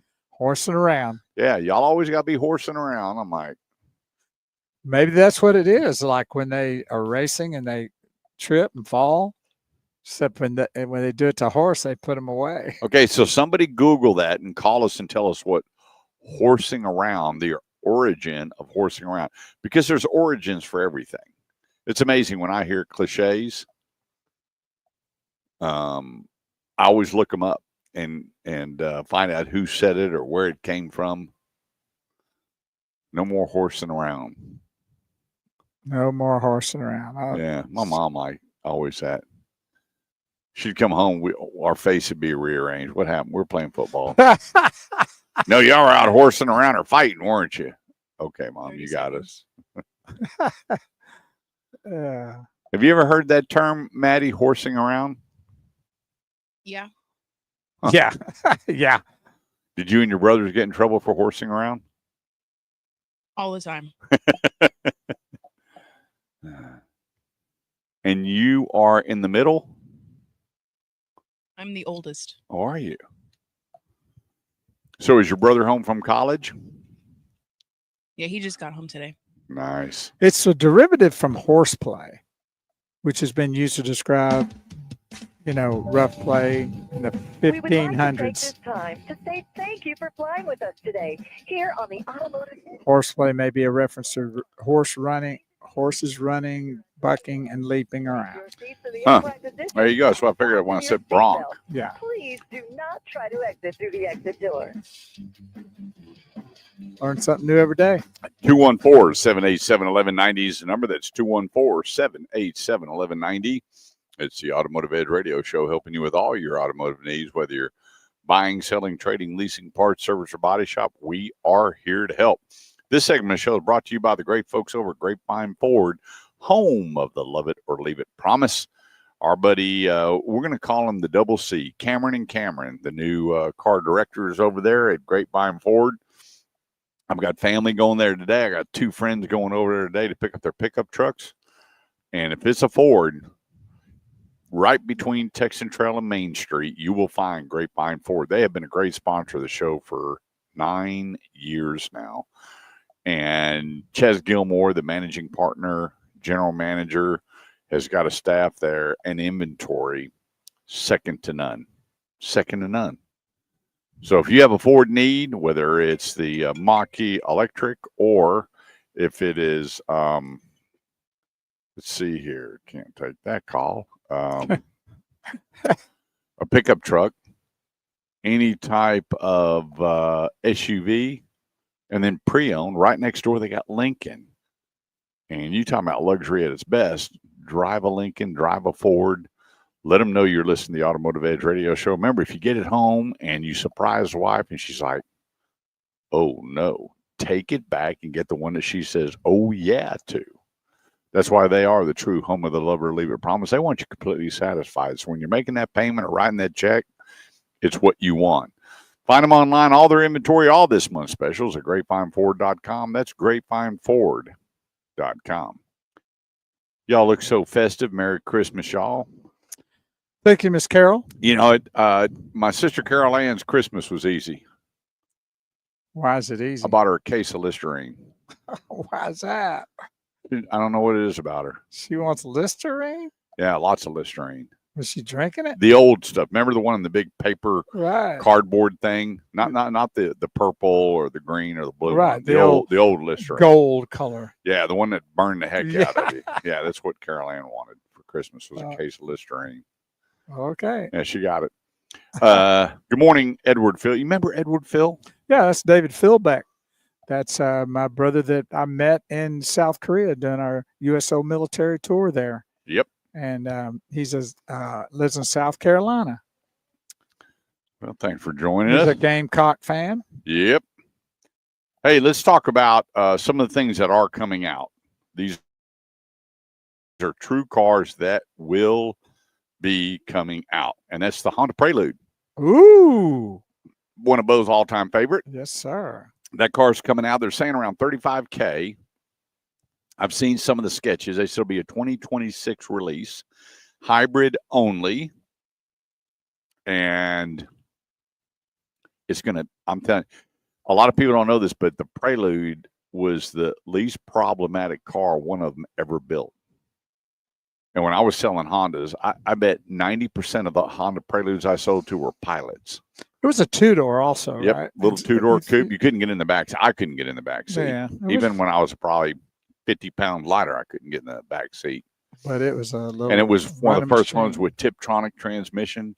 You just tap that shifter and it went into different gears. It was the technology on there was so ahead of its time, and the people with a technical background, they loved those cars. And every time one pulled up, I only saw them really in 3 colors: black, green, and red. Very few white ones. And boy, when they pulled up, we would be on the phone going, "Hey, we got to use Prelude," and bam, gone.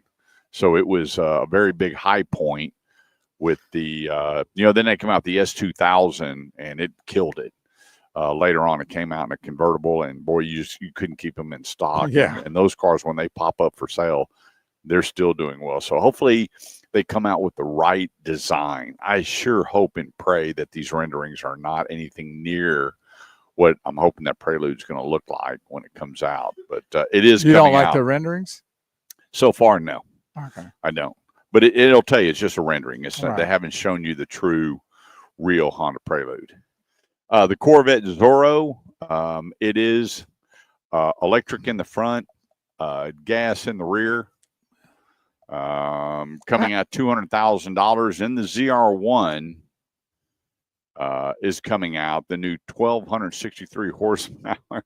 They got this thing at 232 or 234 miles an hour. One of the fastest ever. It is the fastest full-line production American muscle car ever built. I mean, just think 234 miles an hour. Man, that's cooking. Yeah. And that's stock at a factory. Now, why would you need that riding around the Yeah, streets? I do. I like I it. know you do. I like it. So I want to ask you about this, the electric in the front and gas engine in the back. How Mhm. does that work? It's not a gas engine in the back. It's electric power to the front, which is controlled by battery. Okay, right. Like a regular EV. Right. And then you have the full power boost of a standard ICE car to the rear. So it transforms the power. When you're driving the car, you have the But it's an engine, right? For the back? battery power. It's electric, yes, on the whole front axle. The whole front system Right. is you have a combination. It's not like one shuts off and one's running, but you have that initial We have a caller power on hold. where your electric powertrain kicks in on the front end, and then you have the additional power converted to the back end. Okay, well, that's weird. We have a phone caller. You don't get it? No, I don't. I don't get it. Let's go to the phone lines. Who do we have joining us today? This is old brother Jack. How y'all doing today? Hey, what's going on, buddy? I don't know nothing. Hey, I got a couple of opinions and a question for you. Fire away. The first opinion is you talked about the government wanting all the new technology. Well, I don't agree. I don't agree with all of that. Cars used to be pretty simple. Yep. And the only way they can make more money is just keep adding more stuff to it. So. I know they're trying to get more gas mileage out of them, but I don't agree with some of the stuff they're putting on there. Just ridiculous. But the question I have for y'all, what do y'all think about the Honda and the Nissan wanting to join together? Is that signaling that Honda's having trouble? I just can't believe that they're worried about Tesla and their electric vehicles. I'll hang up and listen to your comments. Thank you. Thank you. Merry Christmas, buddy. We'll see. The problem isn't with Honda. The problem is with Nissan. And so Right. What happened is if you look at history, there's a lot of Japanese manufacturers that they get together and one jumps in to help the other one, sharing their technology. If you back up, when Ford was struggling with their motors, guess what happened? They joined forces with Mazda when Mazda had the B2200 and started putting their motor and transmission in all the Ford Rangers. And people are like, oh, wait a minute, we have Mazda technology. They thought it was a rotary motor, but it wasn't. But it lifted that brand where all the Rangers and everything were being sold. Then Mazda was kind of doing okay. What happened recently? Well, Toyota bought into Mazda. Mazda bought into Toyota. And they go, whoa, wait a minute here. Toyota's such a great product. Now we're joining with Mazda. Guess what? Mazda numbers have gone through the roof. So now Nissan is struggling. They build a great product. You have 5 products under 30,000, 3 under 25,000. And I don't know why more consumers aren't looking. So what happens? The Japanese guys get together. They have a little kumbaya. Well, hang on a second. What if we share? Well, what is that going to do? People are going to think that Honda is now building Nissan, even though they're not. And guess what's going to happen? They're going to sell more Nissans. Yeah. So they're also talking about pulling in Mitsubishi too. I believe I heard. Well, yeah. Well, they've already released it. Mitsubishi was joined in by foreign manufacturer and this, that, and the other. But now Mitsubishi is back on its own. And so, Okay. yeah, that's what's going to happen. If it happens, they haven't announced that it's a done deal. But a lot of people are going, wait a minute. Will Honda buying into Nissan make it a better product? We don't know. Right now, I know that Nissan builds an absolutely fantastic product, from the Nissan Altima, the Sentra. Right. I mean, there's so many great products. Yeah. And why they're not selling more of it, especially with their big discounts and incentives, I don't know. But then people are panicking because they have a $5.7 billion interest note due at the end of March. Yeah, right. And people are going, can they make it? On. But they got $22 billion in liquid assets. So, well, that's what they're too big of a company to let fail. But they figure if they inject Honda into it, people go, oh, wait a minute here. We can spend less money than what a Honda is and get these great products. It's a mindset. It will be such a mindset for so many people. Not so much that because Honda's coming in, they're going to make the car 10 times better. That's just not going to happen. Well, that's what happens when you can look at when you have bad press. Go ahead, Bo. Or that you don't get the real story. You got a part of the story. Yeah. And you just now told the full story, which would change people's attitudes about purchasing Nissan. Yeah. And that's what's sad about, media and all that kind of stuff. Yep. But, Honda's been kind of quiet to me. I mean, I just kind of made me think, well, maybe Honda's having some trouble too, but it seems like Toyota's just kind of crushing everybody. They are. Toyota is the top manufacturer around town, and they have been for some time. And I think that, what it's done is it's going to create a bigger interest and a bigger peak. When they brought over the executive from Lexus over to Nissan and figure, okay, Lexus is doing so well. We have a guy here that knows about quality and loyalty and longevity. Well, he hasn't really made the impact that everybody thought in Nissan. How do you change just bringing a person over the entire image of a product? Well, that's not going to work. You may have a guy that, cuts out all the fat and cleans things up and tightens it up. But when you bring in a name like Honda, they're like, oh, wait a minute here. Now you've piqued my interest. So I believe that's what's going to happen. Jack, we got to go to break. Thanks so much for calling, brother. Have a Merry Christmas. Appreciate you, brother. Bye-bye. Bye-bye. Have a great weekend. Let's take a quick break. 214-787-1190. That's 214-787-1190. I'm Kurt Chase with the great one, Big Wheel Bo Carver. We'll be right back.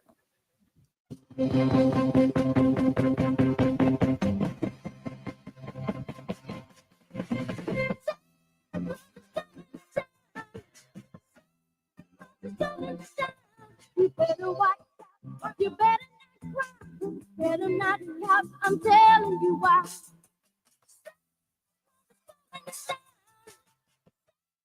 Yes, he is. Ah. I'm surprised how many people don't believe in Santa Claus. Well, that's just terrible. It is terrible. They just watch a little TV. I mean, those elves are up there in overdrive. Yeah. What does Santa do all year? He keeps making stuff. He eats a lot, doesn't he? No, he trims down. And then he gets fat going to everybody's Mrs. Claus house. starts loading him up. Oh, I thought he just got fat because no. Miss Claus, she starts adding, sugar to the meatloaf and sugar to the ribs, and there you go. Get Santa where he needs to be, and then December 26th, she cuts back on the sugar cookies. There's one thing that I have to have a little sweetener with, and that's cornbread. I know that a lot of people cook the old style cornbread. It's just no sweetener in it, no sugar. I don't like that. It doesn't have a good taste to me. I like it with a little sugar in it. Do you like cornbread at all? No. That's probably the reason. Well, I would just tell you that. Did you see that cornbread I sent you? That boudin cornbread? Oh, yeah. I'd try that. That's a little different cornbread there. Yeah. I had a friend of mine, his mom, when she got done cooking, she'd leave a little layer of bacon fat in that black cast iron skillet. That's the part you like. And she would pour the mix in and throw that either on the smoker or in the oven. Oh, that sounds buddy. Yeah, that's different. That crust on the bottom, That could be my last meal before I go to heaven. Did I send you I sent you the deal on those burnt end hot dogs. You see that? Yeah. That's pretty nice too. Yeah, I do those. I sent you how I they got a get. buddy that did those one time, and man, we're eating them up. It wasn't that hard. Mm-mm. I sent you the whole guy how he did it. I had burnt ends bologna too, where he bought the whole log and then carved it up Oh, and smoked it down. Then he wrapped that's them up nice. and That sounds bacon great. and I've never turned had them things that. dark. Oh, But those burnt in bologna wrapped in bacon. I mean, you can't go wrong with that.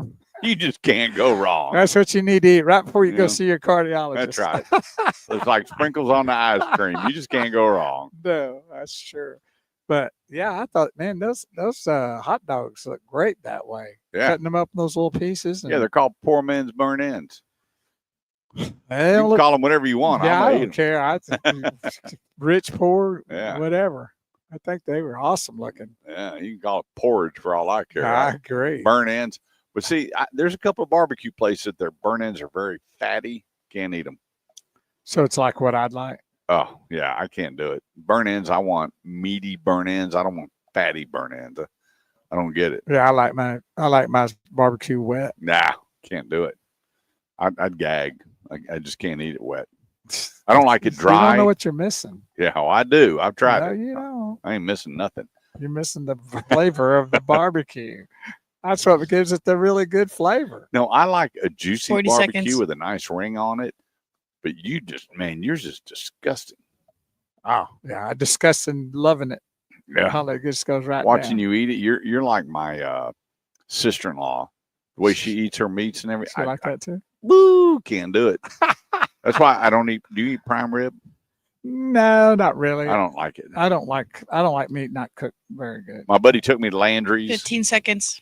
for prime rib on our 15-year anniversary, 20-year anniversary. No, 15. And I took the end. I went up to the chef and I said, "Hey, can you get them to carve the end off that thing?" And I with butter. I can't do the red The meat. hole in the middle. No, stuff. can do it. And a lot of people that have banquets and stuff, they have that. And Yeah. it's like, Yeah, not me. I agree. I thought the guy was hollering. What'd you jump for? I thought that guy was hollering at us. I thought he said Bo.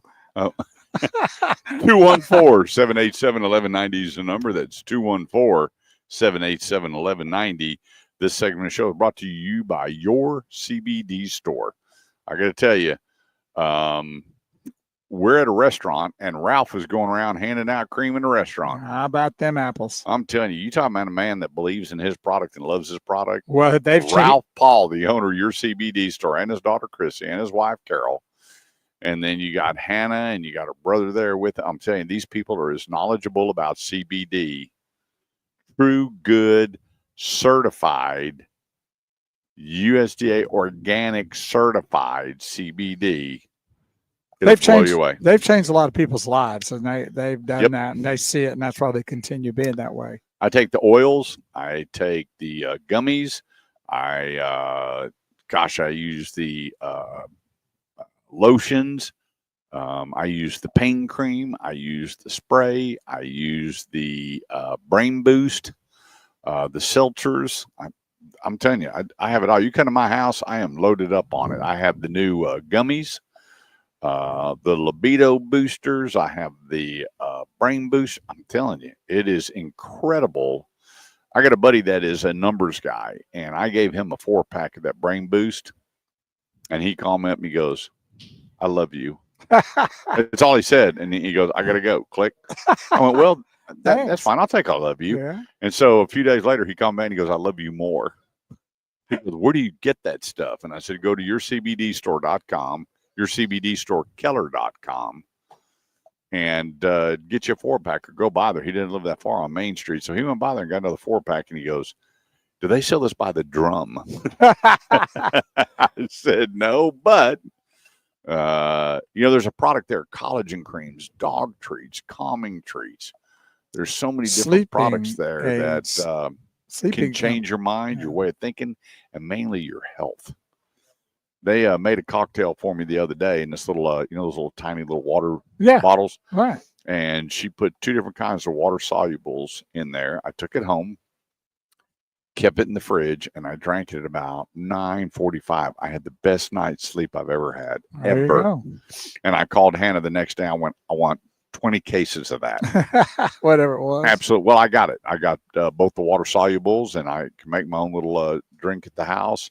And there's no euphoria. You're not high. And it's not about the high, it's about the health. But I'm telling you, just go to yourcbdstorekeller.com. That's yourcbdstorekeller.com and check out all the product, but then make the phone call and talk to them. My aunt was in from Georgia. Boy, they had her shoe off, her sock off, and putting the cream on her ankle. And 20 minutes later, she was like, this is unbelievable. My sister, Carol Ann, out in Tennessee, she swears by it. My niece just called from East Texas, and my husband's back is just not doing well. We got her product going. So I'm telling you, you want a better style going into 2026. Wow. Go to yourcbdstorekeller.com. That's your 2026. Yeah.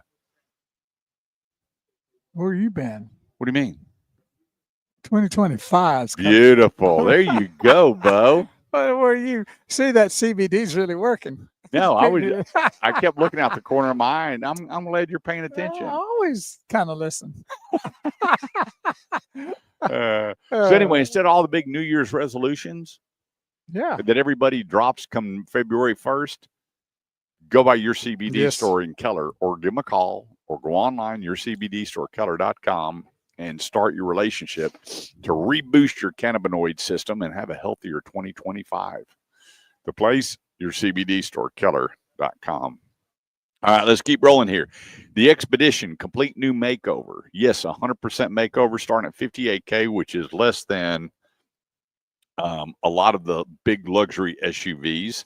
The Acura ADX. The Acura ADX is going to be a little bit smaller than the RDX, and it'll be coming out starting at around $35K. The new Honda Passport. You know, I remember in 1997, I bought a Honda Passport. But when you opened it up, the plate on the bottom said Isuzu. You open the hood, Isuzu, and it was a spinoff of the Isuzu Rodeo. And Honda put their nameplate on it, sold a ton of them. I love that vehicle. I had no issues with it at all. Now it got shelved, but when it came back, there is no Isuzu bearing on the vehicle. It is all 100% Honda. And that totally redesigned Honda Passport that's coming out is beautiful. It is a good looking rig. They're going to knock it out of the park. Let's see. The maybes. The 2026 FJ Cruiser. Toyota and Lexus, if you take a look at both of their products, has really gone off-roadish. I know that's not proper. I'm sorry, Miss Evans. I know you taught me better in English, but it's a lot of off-road looks and feels. When you look at the new Toyota Land Cruiser, that doesn't look like anything luxury that was used to compare to the GX470 and the Lexus.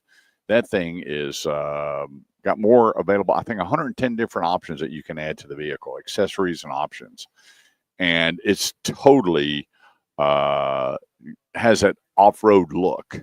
And you're looking at the new 4Runner, total redesign, has that off-road look. Now you have the new FJ Cruiser, which was announced that will be out in 2026 in a definite off-road look. And then you have the Toyota GR-GT3 sports car, and it looks like it's finally coming to fruition. I'm not really big on the Supra. I remember when the president of Toyota, I had a bet with another show host that I would drive the Supra first. So Jim was kind enough to make sure I drove the Supra first. He never paid his part of the bet anyway. And I took it out, and everything was fabulous except for the seat. I'm too big of a guy to really appreciate that seat. So I'm hoping when the release comes out on the GT3 that they make space. They make it where, you know, like on my new sports car, I got plenty of room. People are like, how do you get in and out of that car? And I get in, they're like, holy cow, very deceiving. And I'm hoping that's the route they go with it. Also, they're talking about a supercar, Toyota, and their new sports car. We don't know what platform or what spinoff or what they're going to do with it. Everyone says is it going to be, you know, similar to what, you know, Acura did with the NSX. Nothing really released, but they said they are coming out with a electric supercar. The Ram Rampage. Got a bunch of emails on this because right now That's a cool name. yeah, I like that. the Ford Maverick is killing it. Yeah. You can't, I mean, as fast as they get Mavericks in on the Ford line, they're gone. And so if you remember what the Dodge small pickup truck was called? Dakota. Very good. The Dodge Dakota. Well, now they're coming out with the Rampage and a mid-sized truck. And if half the renderings are true, it's going to be a good looking intro into the truck market, because that market's picking back up again. Of course it is. And the big deal was the separation. The small trucks were as much as a standard full-size truck. And so it really wasn't working. And actually, if you went into a double cab mid-sized truck, you were more than an access cab full-size truck. So now there's enough big separation between the vehicles where another introduction is not going to be bad for the market, because you got your Tacoma, you have your Frontier, you have your Ranger, you have your Colorado, you have your Canyon. Hyundai's got their pickup truck out. And so another one in that midline is not going to hurt anything, because we're the truck capital of the world. And whether it's a small truck, a medium truck, or full-size truck, as long as there's quality there, it's going to do well. So there you go. New look on the Lincoln Navigator. This thing's gorgeous. And when I talked to David Klett, the GM over at Grapevine Lincoln, the rendering that I saw is what's coming out. And they have it in that bronze metallic thing. And I'm not really big on that color, but boy, did they knock it out of the park. If it's half as pretty as what the picture shows on it. And then you have your new Nissan Armada and Infiniti QX80. So the Infiniti QX80 is already out. And then you have the Armada, which is fixing to be out. And the QX80 starts in the 70s. It goes up to 105, 110 for, I forgot what they call their top line edition. But then you have the Armada coming out. And I think it's going to be a big game changer for Nissan, because not only do you have the new Armada out, you got the new Kicks, which is out. And then you have the new Nissan Murano coming out. The new Nissan Murano, I always thought they were going to shelf that. No big deal, whatever the case may be. But boy, they're hanging out with it. And that new Nissan Murano is bad to the bone, just looks wise. And if it drives and handles even close to the way that vehicle looks, another home run for Nissan. So there's a lot of great stuff coming out for 2025 that I didn't think would be here. And some of the additions that are coming out, everybody seems to be knocking out of the park and really going now with cool designs. There's only one vehicle that I didn't understand. That's the Hyundai Santa Fe. What they did with the front end of that, I'm like, that guy needs to be fired, because the previous model Hyundai Santa Fe was as good looking as any SUV out there. Now they have this. I don't get it. I just don't get what they did to design, because the ride, the drive, the handling, the technology with that Hyundai is phenomenal. They need to redo the front end of that car. But everything else, I'm happy about. 214-787-1190. Let's take a quick break. I'm Kurt Chase, the great one, Big Wheels, Bo Carver. We'll be right back.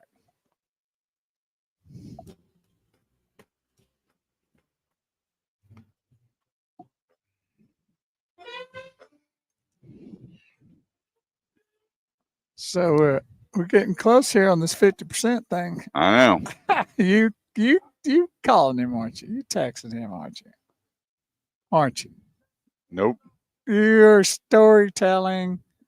Who am I texting? I can't see just yet. Told you. I know you, brother. I know you got all. I don't like to lose. Got your ants in your pants there. I don't like to lose. Yeah, but that's cheating. Hello, James Chandler. You know James Chandler? I do now. He's a big fan of yours, Bo. Is he throwing darts at my head again, too? No. Got the big ball of head. Yeah. We need to get one so they can, people can have that and have some fun with it, with their darts. I need to get a fat head of Bo. I want a bobblehead like yours. Oh, that's nice. I'll pay for that, maybe. Oh, I was shocked. I went in to make one. Yikers. I'm loved. I wouldn't pay that kind of money for that. Really? You got to order like a ton of them, like you're going to a baseball game. A baseball game. Get a price on them that's affordable. Woo. But he hit it on the money. He had my boots, my jeans, everything that I'm wearing right now. I took that picture. Yeah. It was in Norm Reeves Honda, I believe. I had, hey, you need to stand down. You need to get your picture. Melinda wants a picture. Microphone, headset, everything. Yeah, just Melinda so put it together. It was perfect. Yep. Had on my blue jacket. I want. It should have been on the back of the bobblehead, photo taken by Bo. I want that on there next time. Yeah, it looked great. Yeah, I would love to have that. Yeah, that was my very dear friend Jesse and Kathy Hull. Yes, very that cool. Gave that to me in the likeness. I'm not a bad looking guy. Wow, I knew you were going to do that. I knew you were going to look at me like that. You know, I love myself. That's not a bad thing. You got to love yourself. All three of you? Me, myself, and I? They all voted yes. Yeah. That's right. All good. Might as well be good. Yep. So, yeah. If you can't love yourself, who is going to love you? That's right. You know, I have that displayed in my office. Yeah, that's pretty sweet right there. Yep. They did good. So what are your plans for today? You're going to be just watching football all day? Oh, man. Yeah, Purple Haze and Graham and her daughter, they're doing a blackjack thing tonight at the Marriott Hotel in Fort Worth. Graham's dealing? Nice. Mm-hmm. So they're doing that. So I'll probably be watching a lot of football. Yeah. I got too much to do. I got to leave. I got to take my grandson shopping. Well, you thought you were going to the game. Well, I am. How are you going to do that and take your grandson shopping? Real simple. Go shopping and then turn around and head over to the Cowboy Stadium. Second game, the game that I'm going to watch is going to start till 3:30. Oh, okay. And plus, he's real easy. Black sweats, black top, black tennis shoes. Yeah, it's like hard color to pick. I was like, red, golly. And then they look at you. You're going to do it anyway. Right. I'm like, hey, man, let's put a little pop, a little flare. And he goes, no, thank you. Yeah. He's about as well-mannered a kid as you'd be around. Well, Poppy. Well, black is thinning, and it's always looks a lot of times richer than other colors. So I get it. I wear a lot of black. Well, he'll be in 9th grade next year, but he's in great shape. He works out all the time, plays football. Good kid. You know, so, but we did go shopping for his school clothes. And he goes, I want a new image. And he bought some cool looking stuff. Cool. I didn't say anything. There was a couple things I pulled out, and he's like, oh, Poppy. So he went to school dressed nice. Oh. I let him and my granddaughter, we went to the Allen Outlets and walked around. I don't know how many stores they got out there. And boy, did we load up. We kept swinging by the car, filling up the trunk. So he got some boots and some cool shoes. And yeah, we didn't buy anything black. Well, there you go. But now he's back to it. Well, winter sale, I want black on black on black. Yeah. So what do? You got to appease your kids. What he wants for Christmas. That's right. Good morning, Ali. Thanks for joining us here on the Automotive Edge Radio Show on 1190 KFXR, helping you with all your automotive needs. Whether you're buying, selling, trading, leasing, parts, service, or body shop, we got you covered. Not a problem. This segment of the show is brought to you by Classic Kia Carrollton. Our buddy Jesse Hull, family owned and operated, makes a difference. He is managing partner, general manager, and he's got Wesley Gerhardt, the new GSM out there for the last few months. I've got a guy going over on a K5 today, another one going over on a Kia Soul to take delivery, and it doesn't get any better. His son is a controller. He's got another son that handles the internet, and obviously he's running the store. And it's just a friendly atmosphere. They want to introduce you to the world of Kia, best warranty in the business, 10-year, 100,000-mile warranty. And the way they handle business over there is so lackadaisical. I have people going, man, they're just – at one time, they're playing cornhole on the showroom floor. Yeah, they're great people there. Very relaxing. Yeah, why not be relaxed? And the place for your next new Kia, go no further. Classic Kia Carrollton right there at 121 and 35. As for Wesley or Jesse, and enjoy your shopping and buying experience when it comes to Kia. That's ClassicKiaCarrollton.com. Online 24/7 for all your Kia needs. ClassicKiaCarrollton.com. Phone lines open 214-787-1190. That's 214-787-1190. Let's see here. What do we want to do? Oh, I tell you what. Let's go to the 2025 Consumer Brand Report Card. Now, this was sent over to me, and a buddy of mine says, "How accurate is this?" And I said, "Well, what you have to do is go through how cars are rated and scored. Remember that. When you got, oh, I don't know, what would that be? Golly, 45 million, half a billion cars being sold a year and traded and whatever the case may be. And then how many report out of that? So when you take a look at this, this is all the makes and models. It's including electric. Included was hybrid, so they covered everything.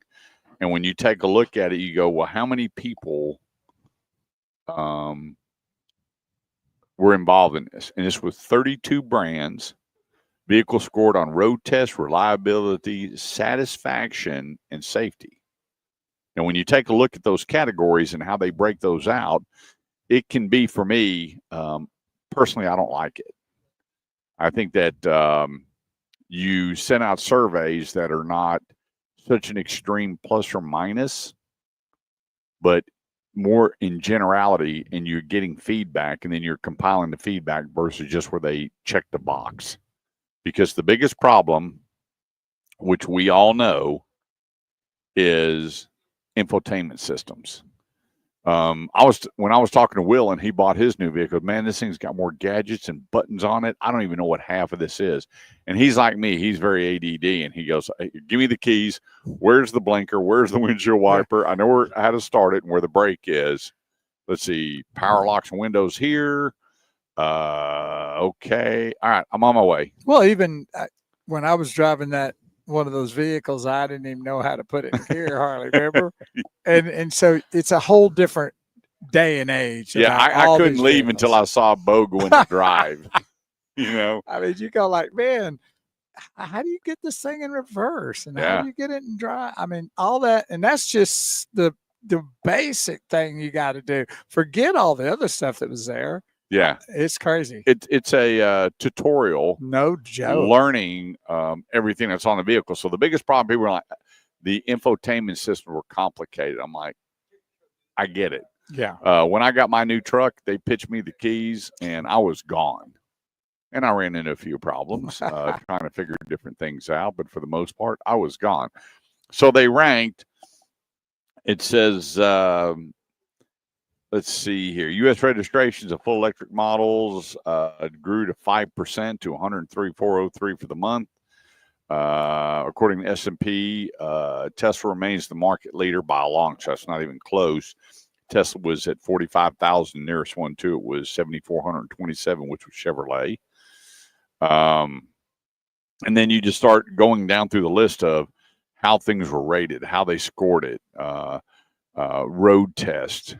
There was, I don't know. I just think that a lot of this thing was a little bit too convoluted for me, where they can really simplify it to get the meat and potatoes. Because the biggest problem people are having, once again, is infotainment systems. They rank Subaru number 1, then BMW, then Lexus, Porsche, Honda, Audi, Kia, Hyundai, Toyota, and Infiniti to round out the top 10.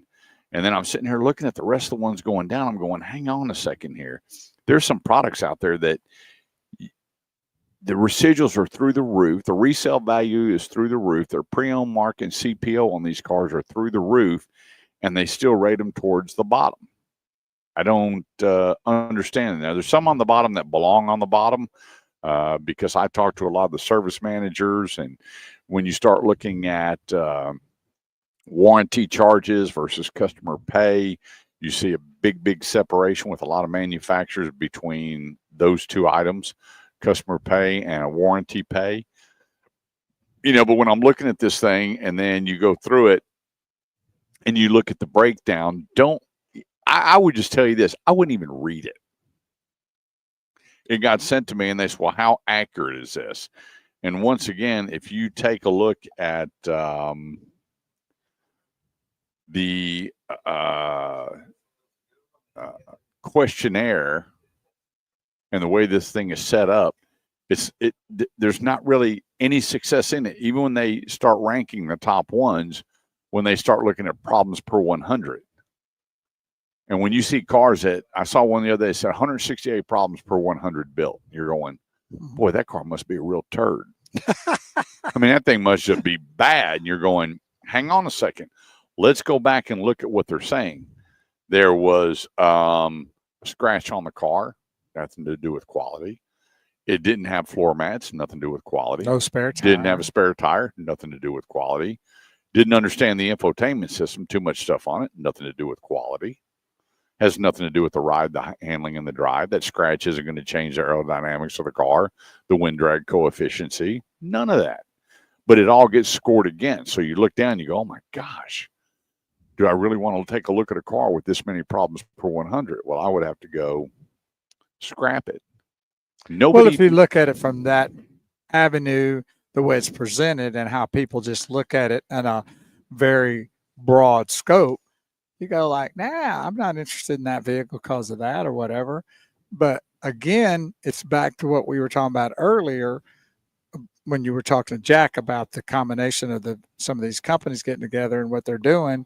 You don't get the full picture of what's really happening. And so it puts that negative tone there, and there shouldn't be that. You got to get the whole big scoop in order to make the right decision. And a lot of times media and these kind of things like that puts you in a place where, Yeah, kind of like with the EV scores, the guy says, I would have never bought this product if I would have known how far it was going to get once I hooked up a trailer. I'm like, when you read the electrification and what goes on with that, you have to realize that when you're driving up hills, it reduces the battery. When you got everything on there, rock and roll in the stereo, you're doing it, it's going to reduce the battery. It's going to reduce the distance. When the guy put out the video where he had the pickup truck and he hooked up the trailer and put a car on it and was complaining how far he went, I was like, buddy, what are you expecting? You bought an electric vehicle. Yeah. And you just threw a ton of metal on the back of it. Now you're really dragging it down. What were you expecting? I mean, come on. And so that kind of stuff shouldn't be scored. If you'd have read everything about the car, the more weight you add, the shorter the distance you're going to get out of it. The more the inclines that you're driving, the less distance you're going to get out of it. Well, that's the same with an ICE vehicle. If you've got a lot of load, you're not going to get the same miles per gallon without it. So why wouldn't it be the same with an EV vehicle? Yeah, so they score it that way. I'm going, you know what? That's where I don't get into a lot of this. That's why I'm not a big survey guy, because there are recalls out there. There are cars that have had problems, and, man, they just decimate these vehicles, and it's just not right. So I would say, you know what?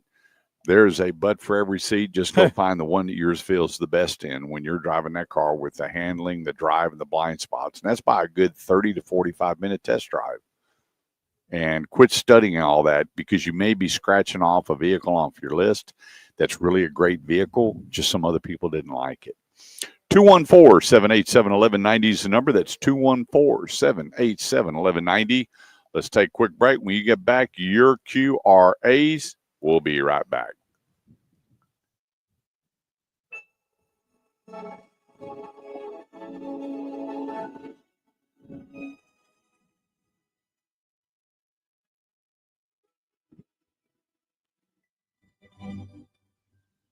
QRAs.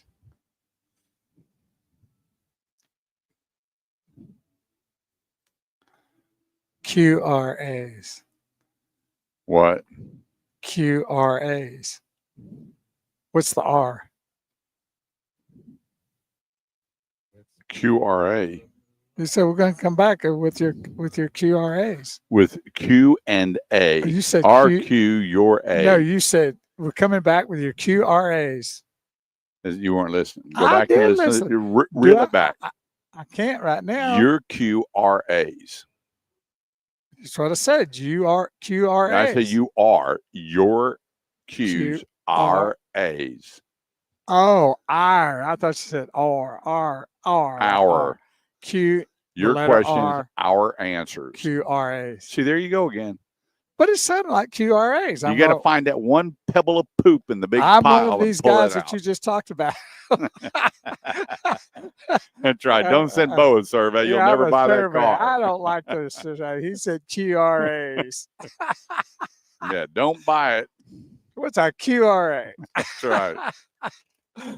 Oh, That's right. Be careful what you ask for when you're talking to Bo. might get it. Yeah, it could be real ugly. Yeah, I just, I have so many people going say, I was just reading about this car and bad, bad, bad, bad. I'm going, well, hang on a second. Where'd you read it? Number And one. so I pull the article up and I said, well, here, I printed it off. I said, here, let me call you back. So I go in there and I erase all the verbs Adjectives and and- I pull all that out and then I send it over to him and he goes, what is that? And I said, I pull all the descriptive stuff out because that's an opinion. Right. When someone says, I wasn't comfortable in the seat, that was just you. Yeah.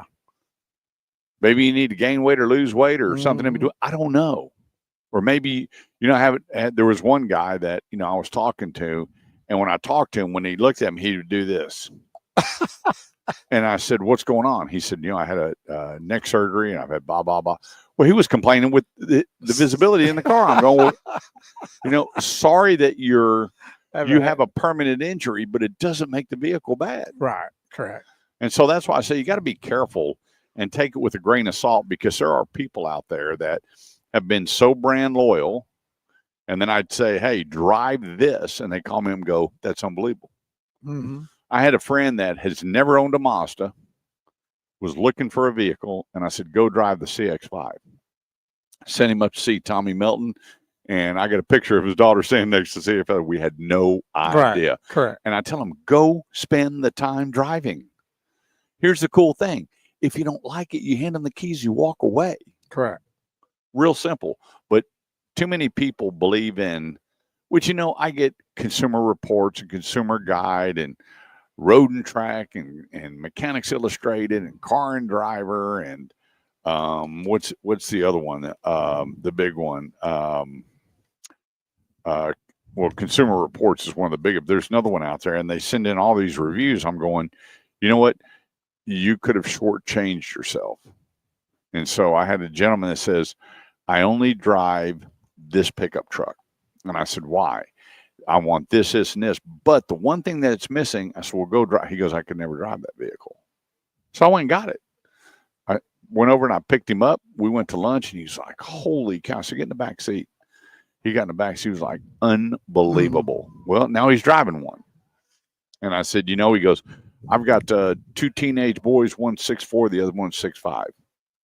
And they can get back there. We're always hauling this, this, and this. And I said, we were getting it. And he got in the back and he's like, you've got to be kidding me.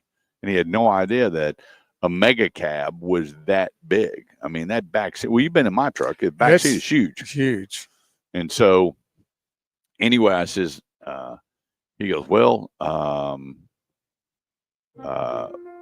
don't know that I want to switch brands. I couldn't show up. My family's only driven this brand their whole lives. I'm like, well, okay. I just want to let you know that all the things that were being said may not apply to you. Well, he just can't stand it because it's always going to be a problem in his head that I wish I'd gotten that, but oh yeah, no doubt about it. My family would yell at me. No doubt about it. Hey, we just got a message sent over to us from the guru, the Acura guru, the managing partner, general manager, David Gomez, and he wants to make sure, which we do too, that you can get a 3-year lease on the new Acura ZDX. First payment down. That's it, $399 a month. $399 a month on a $60,000 rig. How do you go wrong there? $399 a month with $399 down. You can't go wrong. Highly Acura Fort Worth. Come by and drive it. There's 2 people out driving them right now. It's all in the showroom, this nice red one. And 2 people are like, hey, give me the keys to this thing. I want to drive it. And we've seen them go right out the door. And you can't go wrong when you have nothing out of pocket but your first payment. Just first payment. And you're driving a brand new vehicle. Gotta like it. $399 a month. The new Acura ZDX. First payment down. That's it. How do you like me now? In fact, make that first payment. Let Bo drive it. And then we'll get a review from Bo. Yeah. I want to do that. That's right. Go to highlyacura.com. That's highlyacura.com. And Highly accurate FortWorth.com. FortWorth.com, and you will see all their specials. But I mean, $399 down, driving a brand new vehicle. How do you like me now? Highly accurate FortWorth.com. There you go. All right, let's take a look. Interest rates are coming down. It's a big thing. People are saying, how much are the rates going to drop when Trump gets in the office? Well, Trump can't go into the Federal Reserve and mandate you drop the rates. They're their own entity, and I think the head of the Federal Reserve is there through 26th. Oh, really? Yeah, I think he's already announced. He just dropped a quarter point yesterday, the day before. How do they find or change those people? And Well, is that a group of people? Yeah, well, they're hand chosen. And The by Federal who? Reserve is its own entity, the internal of the Federal Reserve. Okay. And the board members get together and go, okay, we want you in charge.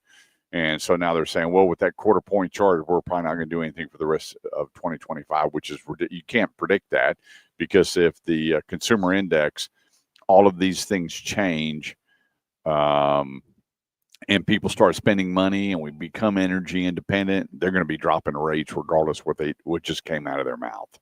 Okay. And with President Trump, he doesn't walk in the Federal Reserve and go, hey, drop the rates. He starts making things so affordable. And once you're energy independent, things are going to change for the big plus for all of us, that the inflation will be down to almost nothing. And they're going to have to drop the rates so people can continue to expand and borrow money, and not at what the rates are right now. Because I guess some guys said, their floor plan interest was, 3%. Now it's 9%. And when you're talking about millions of dollars of inventory, I mean, that can crush a dealer. And so with him coming in and making all the changes, all the great things that were changed with the 1,500 pages to 158, when I saw, Rajwani and Elon Musk talking about how much money they wanted for hiring new inspectors to inspect the inspectors on maple syrup, that was kind of tough. Or spending money on how to sell more caviar. Pretty impressive. All these knuckleheads writing. And the only reason they're doing it, there has to be some reward somewhere. Oh, sure. Personal rewards. Yeah, when you're giving money to tax money to craziness on how to sell more caviar, whether a rattlesnake's going to bite a rabbit or a squirrel first. This is all true. You can't make this up. We have the wrong people in there, all the pork spending and all the fat gone. We're going to have a lot of Democrats that they get to start building solar panels like Biden told the Republicans. Mm-hmm. So things are going to be absolutely fantastic for the Democrats. But when you take a look at the rates, which we haven't seen for a while, Ford's got a bunch of zero APRs on the Edge, the Expedition Max, Explorer, F-150, Bronco Sport, Bronco. Incredible rates coming down, where the average rate, if you back up a few months ago, was in the 6s. I mean, that's a huge, you figure, $10 for each point. That can add up to a lot of money, especially long term. BMW Group has come out and started lowering their rates in the 2s. But when you go down the list, you start looking at how many zero APRs with General Motors. You get down into the Chevys and the Buicks and the GMCs. They are really, really enticing people to come out with zero APR.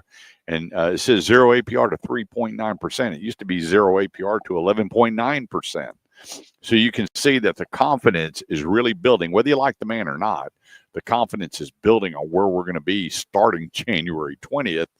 And I'm watching the interest rates drop, and people are going, is it a good time to finance? Well, the used car market is still a little high. When you look at the average pre-owned, it dropped from 7.25 to 6.75. There are some private credit unions in different places that are going, in the low 6s, high 5s, but it has not come down to where you're seeing the 3s and 4s on the pre-owned to refinance. And then you have to make sure that your true book to value, that you can refinance. There's a lot of COVID cars out there that you can't because of all the negative equity, because you bought it well over sticker plus all the finance ads, and you go to refinance, that bank's going to go, oh, wait a minute, you're so far out of book for our portfolio, you need to put this much money down, and then we can refinance it this amount. So you'll see that a lot of changes are going to be coming up. First in the used car market, and a new car market, and then in the used car market very quickly.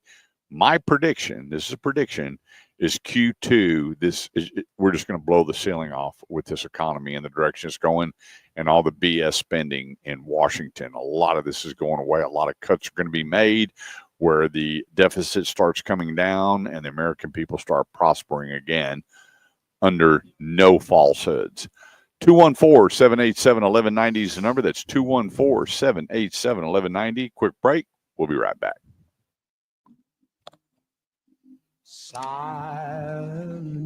There he is. Now, this guy's got a legend. At least to me. A lot of people may not even know who this guy is. But you and I know who it is. I love the ones where they have him up singing and Natalie is singing with him. See where she sang with him and he was up on a big screen and they were singing. What was the song? I wish you hadn't asked. I was just thinking of the video. Now you're gonna have to Google Natalie and Nat sing together. It was awesome the way they did it. Yeah. Did you see on America's Got Talent where the guy did the AI and he made it look like Simon Cowell was singing Elvis? No, I don't watch that show. Oh my gosh, those people that they were so technically advanced, it was unbelievable. They could put the camera on any of the judges and make it look like they were singing whatever. Oh, that's crazy. Yeah, this AI and the rest of that stuff is just absolutely incredible. Was Not a Wonderful World. No. Oh my gosh, I can see her singing. It's amazing when you're hearing music, all of a sudden you're trying to get songs out of your head to kind of dial in. Well, thanks everybody for joining us today here on the Automotive Edge Radio Unforgettable. Show. Unforgettable. Great song too, by the way. Oh yeah, 100%. But that was pretty cool the way they did that. And the band was really playing, because what they do when they do that is the drummer has a click track in his ear. And he's got the beat of what's happening with when her dad sang the song. And so he's playing along with that beat of that rhythm. And so the band follows the rhythm of the drummer.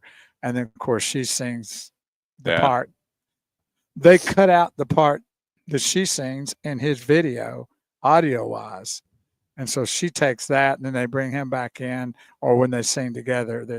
It's pretty cool. Yeah. Pretty impressive. Yep. And what two beautiful voices. And what a combination of those sounds together is fantastic. That's one thing I always wanted to do. I want to be able to sing. I would love to sing. I can't. I'll sing. I know. I enjoy singing. I don't do it much anymore, but I guess my time's played up like a football player that's gone through the season. I didn't get any concussions, so I guess I'm a little better off, but I didn't make the kind of money they make. But I did good. Yep. I made pretty good money playing music. I have to say it. Over the years, I did pretty well. When I was with ESPN, right, I talked about always wanting to sing, and I actually had a music teacher call me and said he would work with me. How about that? I think you need to be like that bass singer for the Oak Ridge Boys or somebody, or J.D. Sumner. You could have that. That's it. So you already got it. You're halfway there. You wouldn't believe I was on the elevator. I was on the phone and I got off. And the lady goes, "Where do you sing?" I said, "I sing low." She goes, "What do you mean so low no one can hear me?" He goes, "You don't sing at a church or anything?" I said, "Well, I try not to." Well, maybe in the back. Like, why don't you sing? I said, "Well, I'm singing very low." Why? Well, so low that I don't interrupt the church. I started singing out loud. Everybody would just stop and You should be like the cowbell guy. Just stand up and start singing real loud. Everybody's sitting down and you're standing up like you're solo. My wife would fall over. I'd love it. I would love to be there the day it happens too. It's one thing. People go, I'm sure you can sing. I swear, those are big difference between talking and singing. Yeah, sure. I mean, is. some of the best voices that I've ever listened to. Orson Welles. Oh yeah. 30 seconds. What's his name? James Earl Jones. Good gosh! I mean, Those some of these voices are guys, gifts from God. for their sure. voices were absolutely incredible. I love listening to Al Michaels. I Yeah. always enjoyed listening to Howard Cosell. Oh yeah. There's so many guys out there that really, when you hear the voice, Very distinctive and very likable. what's his name? Keith always did the football. Yeah, Keith. Oh my I'm gonna god! tip my tongue. Now I gotta look that up. Yeah, You know, you could sound like absolutely incredible. The guy that did Are you ready for the show? I said the are you agony of ready for defeat the show? Yeah. on Ladies Wide and World of gentlemen, the Sports. show you've all been waiting Absolutely for. incredible. Please make welcome Kurt Chase and the Automotive. well, you know, if you started singing some Trace Atkins tunes, you could. I think you could sound just like him because he's got that baritone voice. Oh, we're gonna try it. Trace Atkins, you know who he is, right? Yeah. And that's the best way to learn how to sing is start singing with those guys, memorizing the songs, and just do it over and over and over. And that way you develop your voice. I'd hate for him not to sue me for copyright, but for destruction of a song. I'm gonna call him up and tell him, hey, there's a guy I know that's trying to sing your stuff. You might want to hone in on what's going on. He'd listen and go, I ain't worried about that. I'm worried about him ruining my Well, you song. know, Clint Moody's opened for him a couple times. Yeah. So I mean, you could get a direct contact to that guy. I'm gonna tell Clint to tell him There to we look go. out for you. You know, Clint's always invited me to sing with him. I know, and I you just don't ever never- do it. I don't want to ruin the show. When y'all were in Grand Prairie, he goes, I'll tell you what, if I see you and you want to come up, come on up. I'm like, yeah. You know why he does that, don't you? Knowing I won't do it. No, he knows that if they hear you, he's gonna sound like the best singer I've ever heard. That's right. That's right. 214-787-1190 is the number. That's 214-787-1190. Jim McKay. That's right. Well, there was Jim McKay and But there's Keith. Who's that? Keith. What's his name? That did all the college footballs. Yeah, I'll look it up. real Keith. Goodness gracious. Anyway, this segment of the show is brought to you by Burleson Nissan. Our buddy Justin Crane, right there at 35 in Renfro. That is the place to go for your Nissan. To get this, 3 cars under $25,000, brand new. You got the Kicks, the Versa, and the Venta. You got to go. It was Keith Jackson. Yep. Oh, he's the best. Yep. That guy, no one called a better football game No doubt. than Keith Jackson. By far the best ever calling football. I mean, him, Al Michaels, and I'm trying to think of the other guy. You just can't touch them. No. I mean, those guys were in a Another class all by and they're themselves. gone. A lot of them. That's right. Stop out there and see the Sentra, the Versa, the Altima, the Frontier, the new Armada, and the new Nissan Kicks. Absolutely incredible. The new Nissan Pathfinder, the Murano, and it just goes on and on. I'm telling you, I don't know the last time you looked at a Nissan, the last time you drove a Nissan, or if you're a loyal Nissan person, head to Burleson Nissan, 35 in Renfro Road. Meet Justin Crane and his staff and enjoy the experience. I got 2 family members now in Nissans. Got a third one, might as well be family, heading over there today on a new Sentra. And my son's girlfriend picked up her new Sentra. How about that? So I'm telling you, it's a great product, great people, but then it comes down to where you're going to head to. It's 35 in Renfro Road. Ruh-roh. Find them online at burlesonnissan.com. That's burlesonnissan.com. So I want to do this real quick. The most expensive traffic tickets ever. Oh, boy. This kind of blew me away. So in Canada, a motorcyclist was doing 163 and a 65, going kind of fast. They do that here. Yep. $12,000 fine plus loss of a license. Good. That's what they need to do here. $12,000 fine. Yeah. Well, that's not even near the top one. That's just getting started. How about $103,000 ticket? Forget this. We're going 47 and a 30, and the fine is based on your income. That's brutal. Now, he did go before, had a bunch of hearings and everything. They knocked a chunk off. But then there was another one. In Switzerland, a guy was doing 85 and a 20 in a Ferrari. And guess how much the fine was? $275,000. But you're so close. $290,000. I figured eventually it wasn't going up the ladder. The other one was like Could 100 you something thousand. imagine? Yeah. Over in Switzerland, they don't play. I can imagine, you got in trouble for being a little loud in the courtroom. Not in the courtroom, but in the foyer of the courtroom. Yeah. I wonder if that guy did a Kurt Chase out there. Ooh. Could you imagine, sir? Were you doing 85? Yes, Your Honor. I'd just say, just lock me up. And he's sitting there with his 10 key, if y'all don't know what that is, called a calculator. And he's figuring out, well, sir, I think you owe us $290,000. But guess what the big one was? This was a Swiss driver, again in Switzerland, doing 125 and a 55. I'm going to say 200. I'm going to say no. I'm going to say 350 grand. How about $1 million? $1 million fine. And he's over there. They protested. 125 miles. So he was going 100 miles over the speed limit. And they charged him $1 million. Well, the guy must have been worth a lot of money if they're finding them based on their income. I'm sitting there going, wow. See, if he's got a lot of money, why didn't he go like, Judge, it's not all you charging me, man. I was expecting $2 million. Oh, thanks, Judge. I thought I thought it was gonna be a couple million. I was gonna eat a cup of soup. I'm good now. $1 million, no problem. Crazy. Well, they probably know it and don't care if they're driving that speed. They got to know that that's how they're fined, wouldn't you think? Yeah, I remember when I was doing well over 100 miles an hour down the highway, well over 100. And we came around the curve, and there's the popo waiting for us with the road blocked off. And get out of the car, get on the ground. I'm like, I am done. I am so done. You're gonna be frying in jail. For a while. And so they radioed it in, and by the grace of God, the chief of police was there.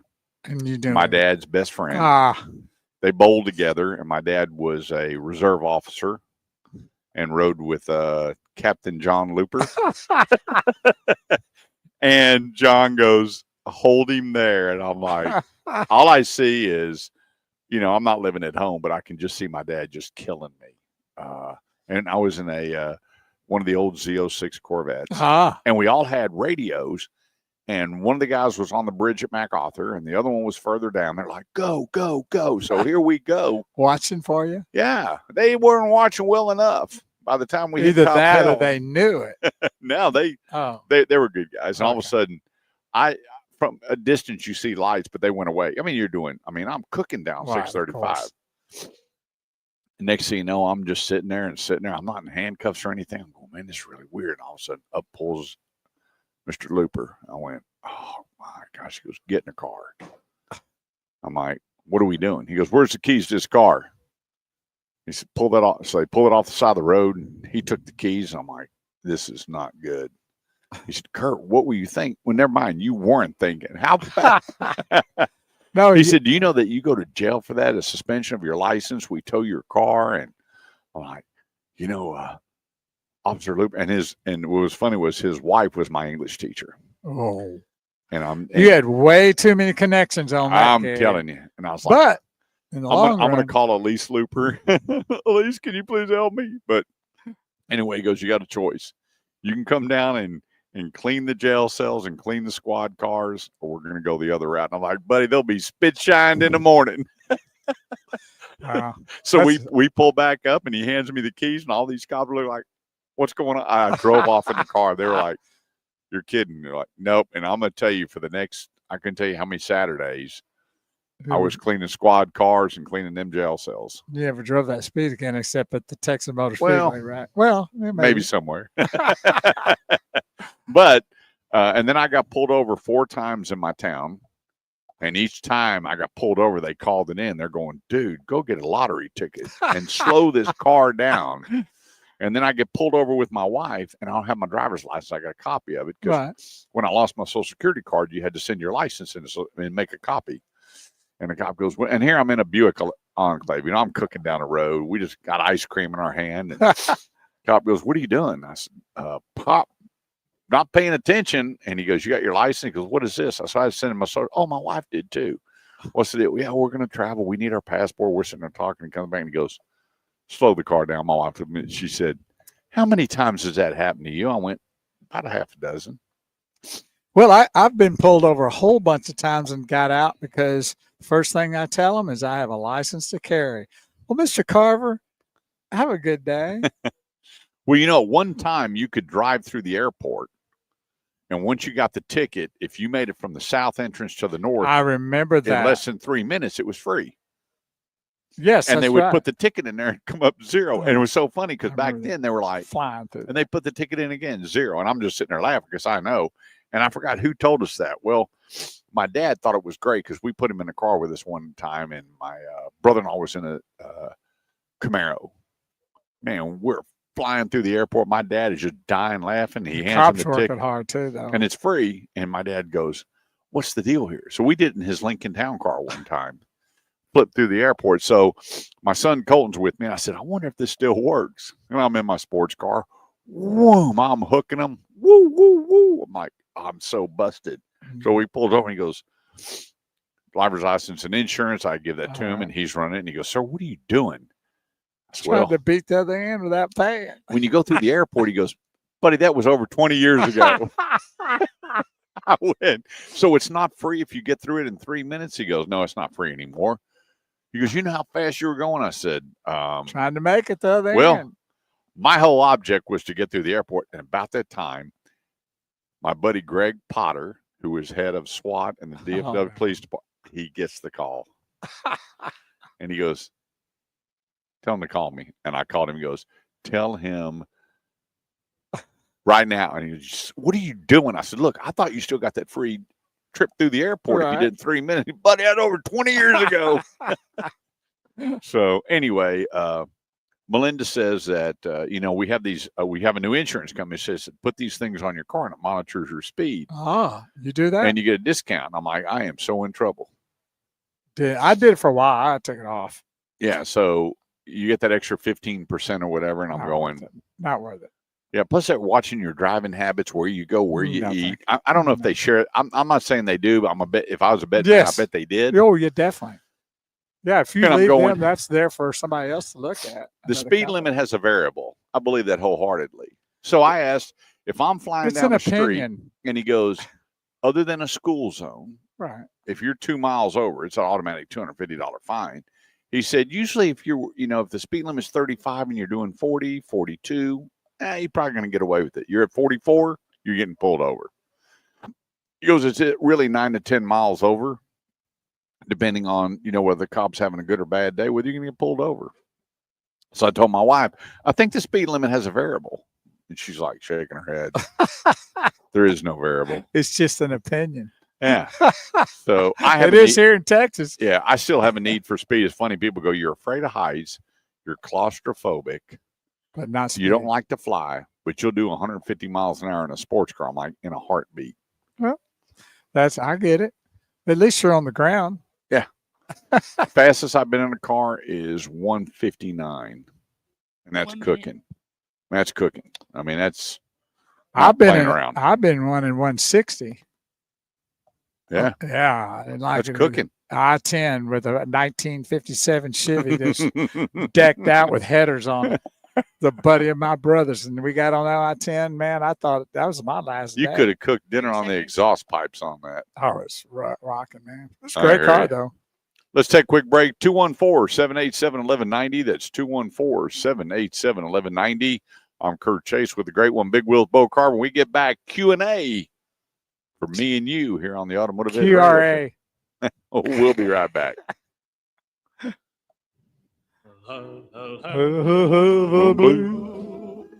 Blue Christmas. Art Naismith said, Without you. I just say put me in jail. Thanks. I'd be doing this.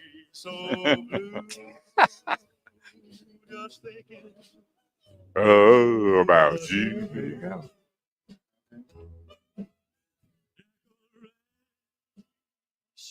Boy, I've watched. I love that song. I love watching documentaries about people, and boy, Elvis, man, that Colonel Parker jacked him around later in He life. should have gone to prison. Should've. And all the doctors that were writing them scripts. It's funny you say that. The other day, I watched his final deal where he's going on the stage, 40 years old, soaked. He hadn't even started playing yet. I know. And they had guys standing around that looked like they were part of the band just to wipe him down and try to keep him hydrated. Yeah. It's terrible. They pumped that man with so much drugs. Every one of them should have gone to prison. He wanted to go overseas to perform, and Colonel Parker put a kibosh on that. And the reason was is Colonel Parker couldn't go overseas. He didn't have that kind of They took away his credentials. Yeah, and I think he had probably a record of some sort. Yeah, drug. But and so I don't know. There's a lot of sometimes that big fame like that ain't worth it. Yeah, couldn't go anywhere. One of the greatest of all times, by far, without a doubt. He could do everything. He could act. He could sing. He could preach. Yeah. And boy, they just let him just drugs, and look at the rest of the family just kind of rolled downhill. Yeah, really sad. Well, it's what happens when you get in places where you get caught up in stuff you have to do that you don't want to do. I mean, being in Vegas as long as he was, and basically had to stay in that hotel room all the time, couldn't really go anywhere or do anything. But Michael Jackson was in the same boat. Yep. They just couldn't do nothing. Yep. So you just get wacky in your brain and start taking stuff. Well, Michael Jackson was taking. I knew when he was getting ready to do that. They said that tour he was fixing to put together was going to be absolutely freaking going to knock you for a loop. It was going to be bad to the bone. And he was putting all that together. And you know how creative he is. Can you imagine I know in little things that I'm thinking about doing or, maybe putting together, I have a hard time sleeping. Yeah. Even come sometimes on a Saturday morning to do the show. I'm sure you've had that where you just have a hard time because your brain's working.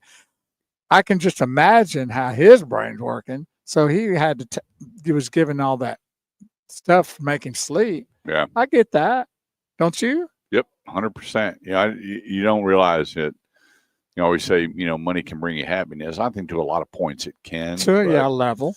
When you have that kind of fame and, you have hundreds and hundreds of millions of dollars floating between your fingers, and all of a sudden everybody's surrounding you and everybody's trying to get a piece of the pie. And, you look at their past. 1 minute. If everything was true, what Michael said about his old man, Yeah. Well, that seemed to be. But, when you have that kind of money, I would be surrounding myself with good, wholesome, professional people, not ones that are writing scripts every time you turn around. I know, but I think that's why he did it. But, he trusted that doctor to do him right. He only got, a couple of years in prison? Yeah. That's ridiculous. Yep. Ridiculous. I never understood it. Obviously we're not in those shoes to, fully understand it, but goodness gracious, that's tough when you got And don't you find it amazing? And they're all so young. Yeah. They didn't live to 60 and 70. They were gone in their, what was Michael? Was he even 40? Yeah. Oh yeah.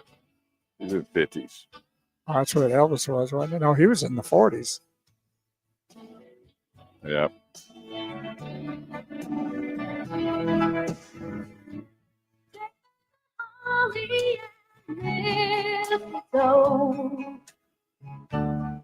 Silver bells on street. It's Fancy the Valiants. If I wrote a letter to stand upon that for just 214-787-1190 is the number. That's 214-787-1190. It's the Automotive Ed Radio Show, helping you with all your automotive needs, whether you're buying, selling, trading, leasing, parts, service, or body shop. We're going to help you. We're going to make sure your automotive needs are taken care of. You're going with the right people. Just doing the right thing. It's just paramount that when it's the second largest purchase in your life, you know, you want to make sure you're with the right people. And that's what we do. It doesn't cost you a dime. All you do is go to theautomotiveedge.com, click on Ask Kurt, leave me your name and number. I'll call you after the show, and we'll make sure your automotive needs are taken care of. It's just that simple. This segment of the show is brought to you by Eldorado Mazda, our buddy Tommy Milton. I got to tell you what, this new CX-70 for the midsize SUV is a must drive with a V6. So many people are going, well, you know, they've gone 4-cylinder hybrid, 4-cylinder turbo. Let me tell you, drive this V6 CX-70 at Eldorado Mazda there at 380 and 70. Put that on your list. If you're looking for a midsize SUV, you know, you have the CX-50, you have the CX-5, you have the big boy, now the CX-90 with plenty of third row room. And then they inject this CX-70. I was like, what are they doing here? But then I got out and drove it. Wow. That is the cat's meow right there of new entries into vehicles. And you'll meet good people doing it the right way, helping you with your Mazda needs. The place, 380 and 75, EldoradoMazda.com. That's EldoradoMazda.com. Be sure to ask for Tommy Milton. Let him know you're listening to the Automotive Edge Radio Show. Enjoy the great shopping and buying experience at EldoradoMazda.com. All right. Let's see here. What is going to be the fallout with the tax credit, the $7,500 tax credit going away? Well, there's not going to be a fallout because there's too many of them being built. There's too many in preparation being built. Unfortunately, the government is lending out close to $1 billion so people can build battery factories. Don't get it.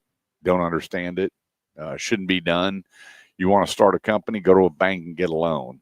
But when the federal government is broke and has no money and they're handing out hundreds of millions, close to $1 billion for battery companies, I don't get it.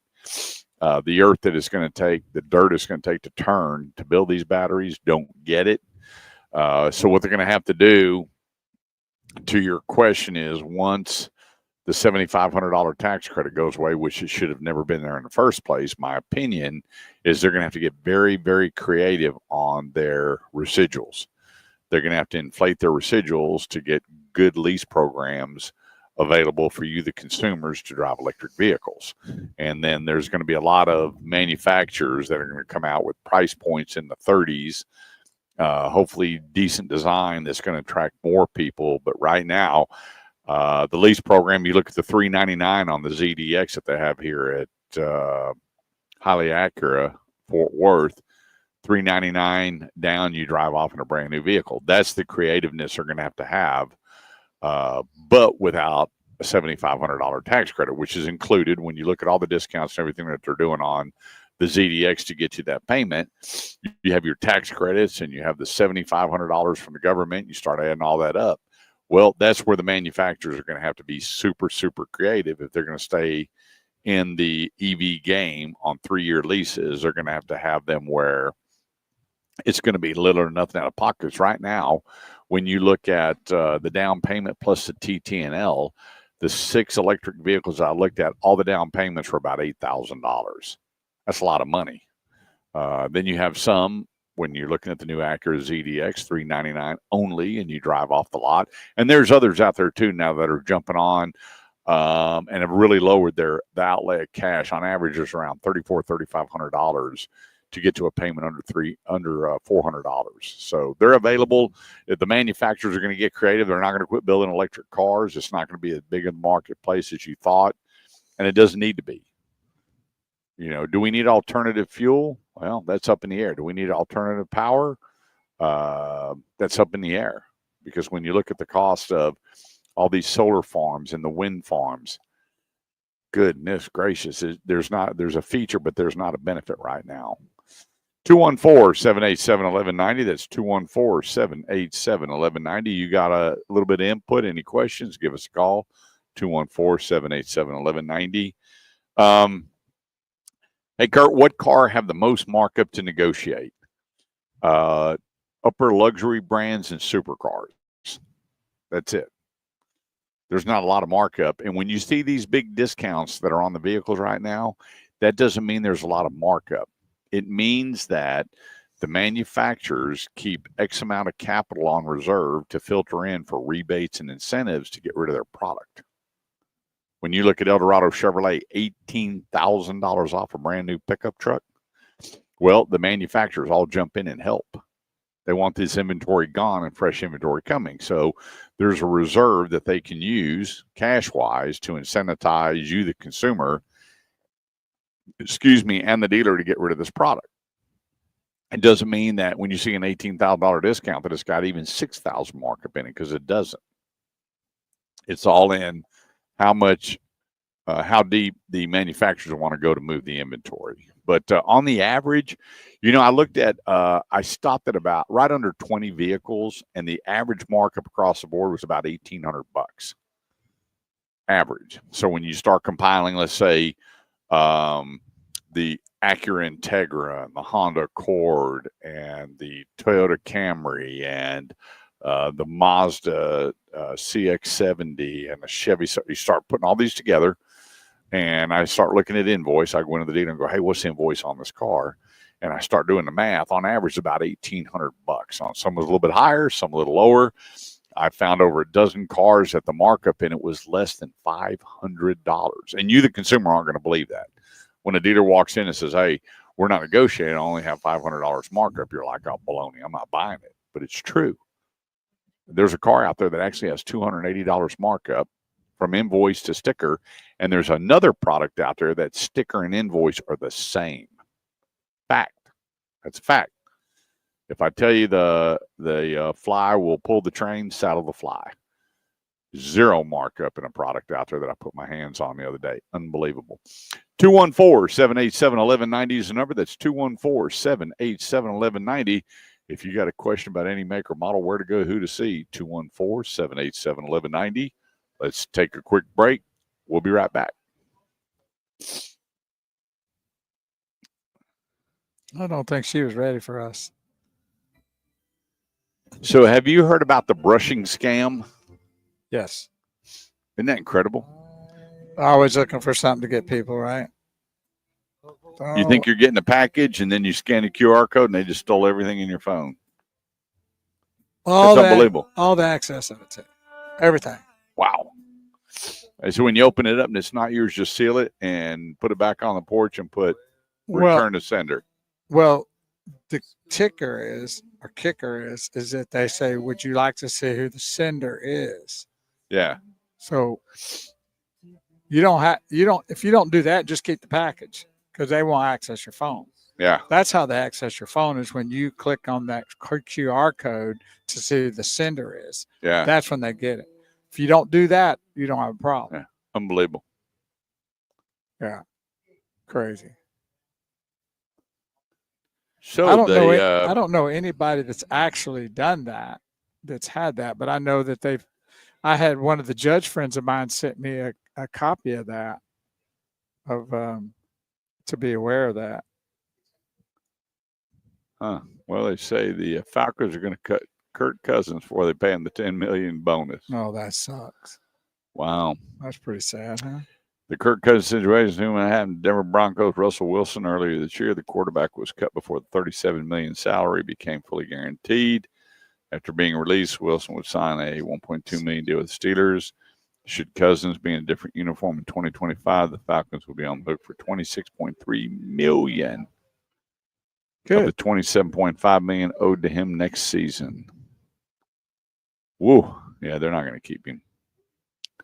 Well, that's pretty sucky that they're doing that, but I guess I understand the business side of it. Maybe Jerry Jones should take a playbook from that, instead of start paying people of $250 million.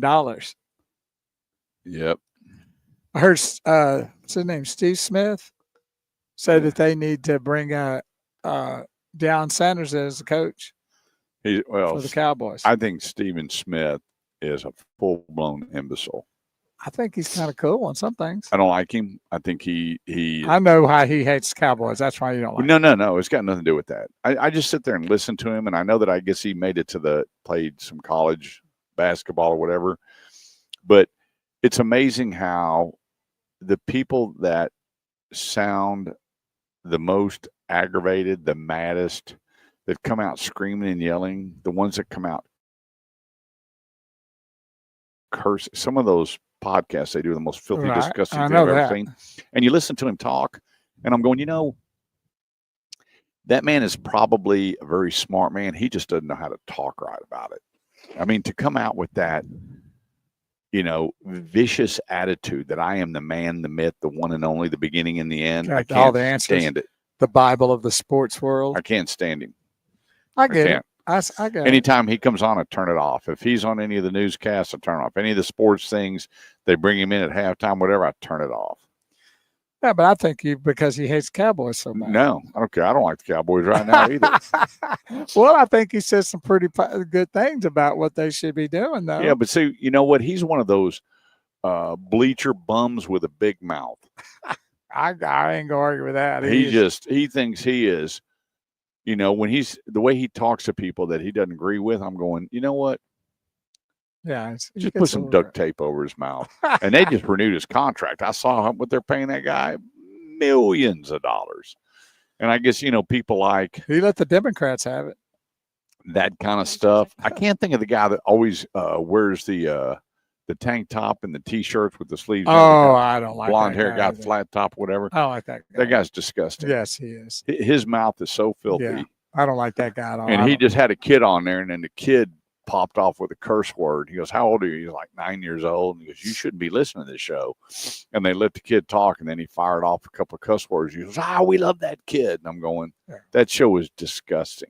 Yeah, it is. I agree with that one. And so, but that's kind of the way things are. The angrier you get, the madder, the cursing, the yelling, and the screaming. People are attracted to that. I don't get it. I'm not.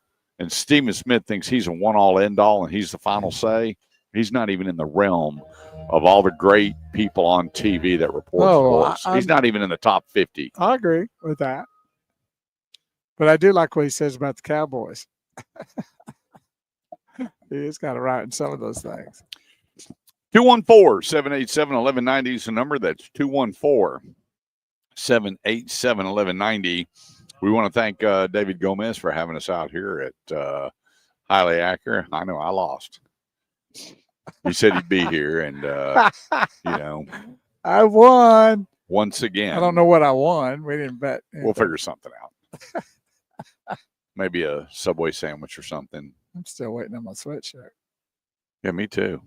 I got a lot of people waiting. Got one, but I know somebody wants one. I'll tell you about that. That was my prototype I wore. I like it. Yeah. 214-787-1190 is the number. That's 214-787-1190. New ZDX. The new, all new Acura ZDX, $399 down. That's it, and drive home. First payment only, and you're driving a brand new 2025 Acura ZDX. So come on out. Plus all the other great products. You got the Integra, the RDX, the MDX, TLX. They got it all here. One of the best luxury sports cars available. Highly Acura, Fort Worth. All right, let's keep moving. Hey, Kurt, what do you think about co-signing for a family member? David, let me just tell you this. I've co-signed for all four of my kids. The bill comes to me. I do automatic deposit, automatic pay, and then they pay me back.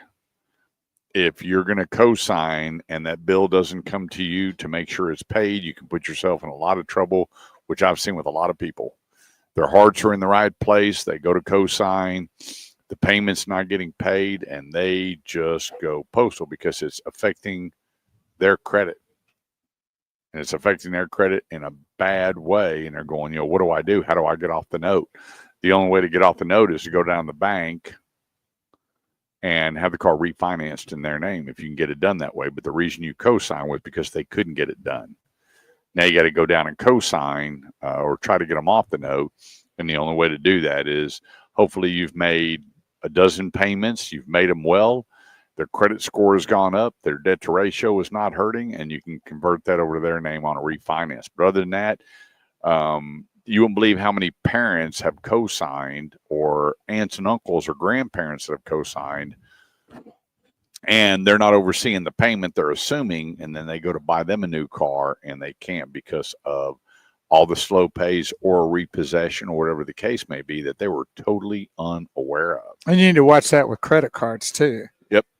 So Yeah. I don't do that. For me, where I am now in life, all my kids are grown up and on their own. And, I may help them, a little bit financially, but I'm not co-signing for anything anymore. We're way past that, being empty nesters, and they can come back and have a place to sleep and food to eat and a roof over their head. But co-signing, nah, not going to happen.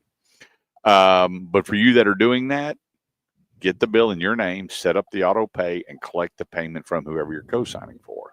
That's what you ought to do, and save yourself a lot of headache.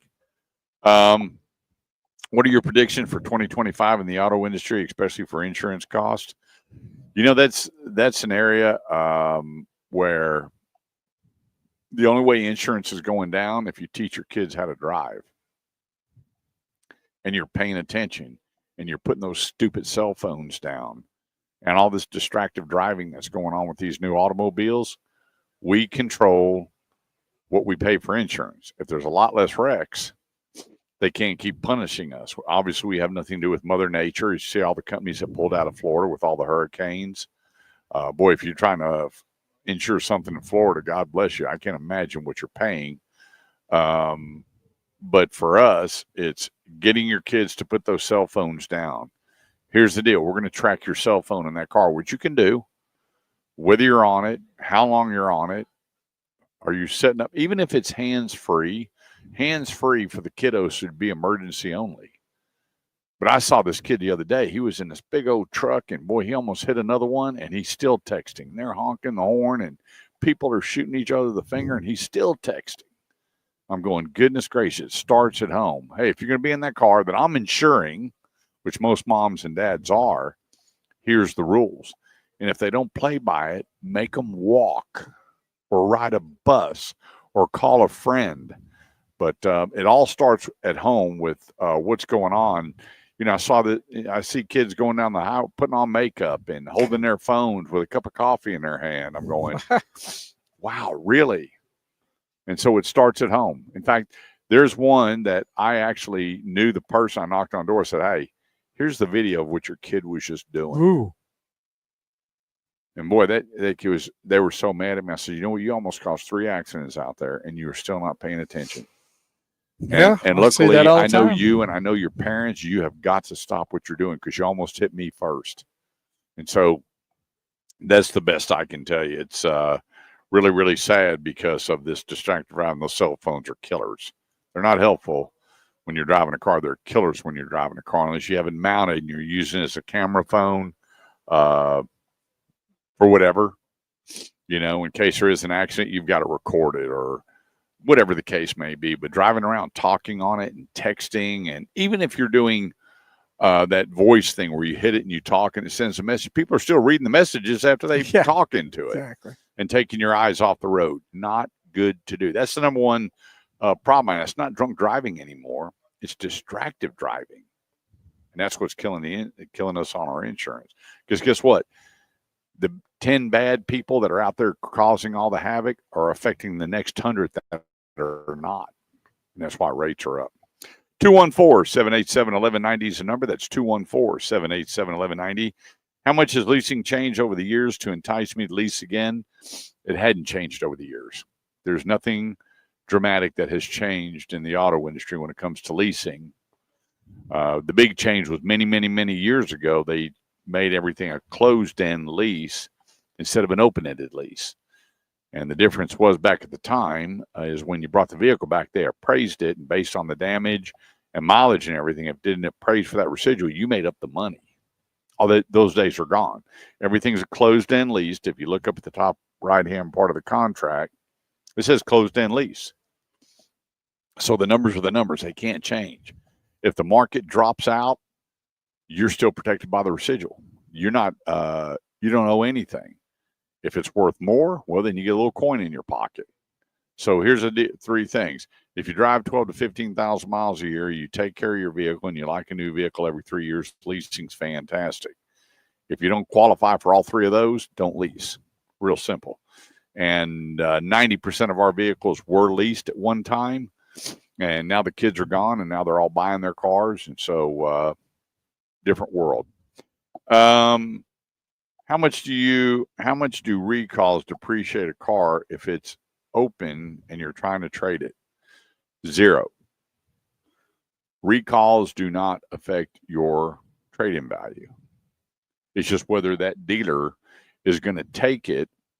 And great example, there's an open recall on a product right now. My buddy went to trade it,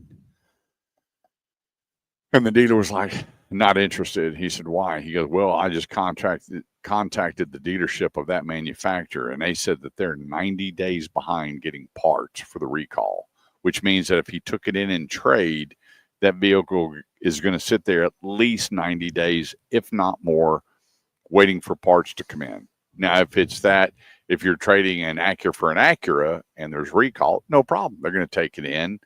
Also, if there's a recall, and let's say you're here trading in your car at Highly Acura and it's a different brand, and they call the dealer and say, hey, we need to do this and this, and here's what the problem is, here's how long it's going to take, then they're going to hook you up and they're going to take that car in and trade.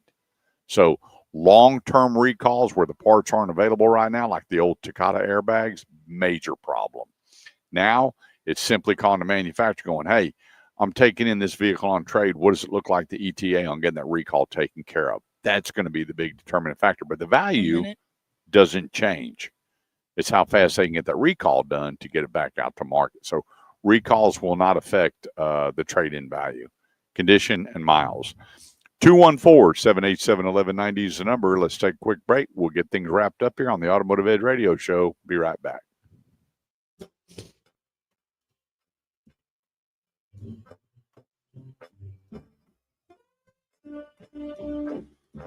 So you're going home just kicking your feet up, huh? Pretty much. That's my plan. Nice. What's the I think it's only going to be in the 60s today. Yep. Yeah, Mama's out of town. Your mama? I mean, Melinda's out of town?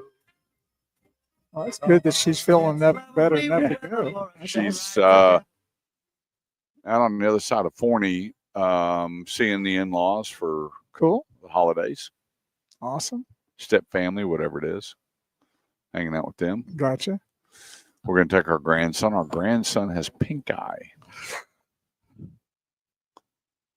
And how does that work? And what is it? It just makes his eye real red? And it affects him, fever. Oh, he got that with it, right? Yeah. So, and then my granddaughter just picked hers up. So, yeah, there's a little we can't be around you right now because you can't help but loving and hugging and kissing on them. Then you get it, and and that pink eye is contagious. I know it is. So it's strep throat and all that. That's going on too.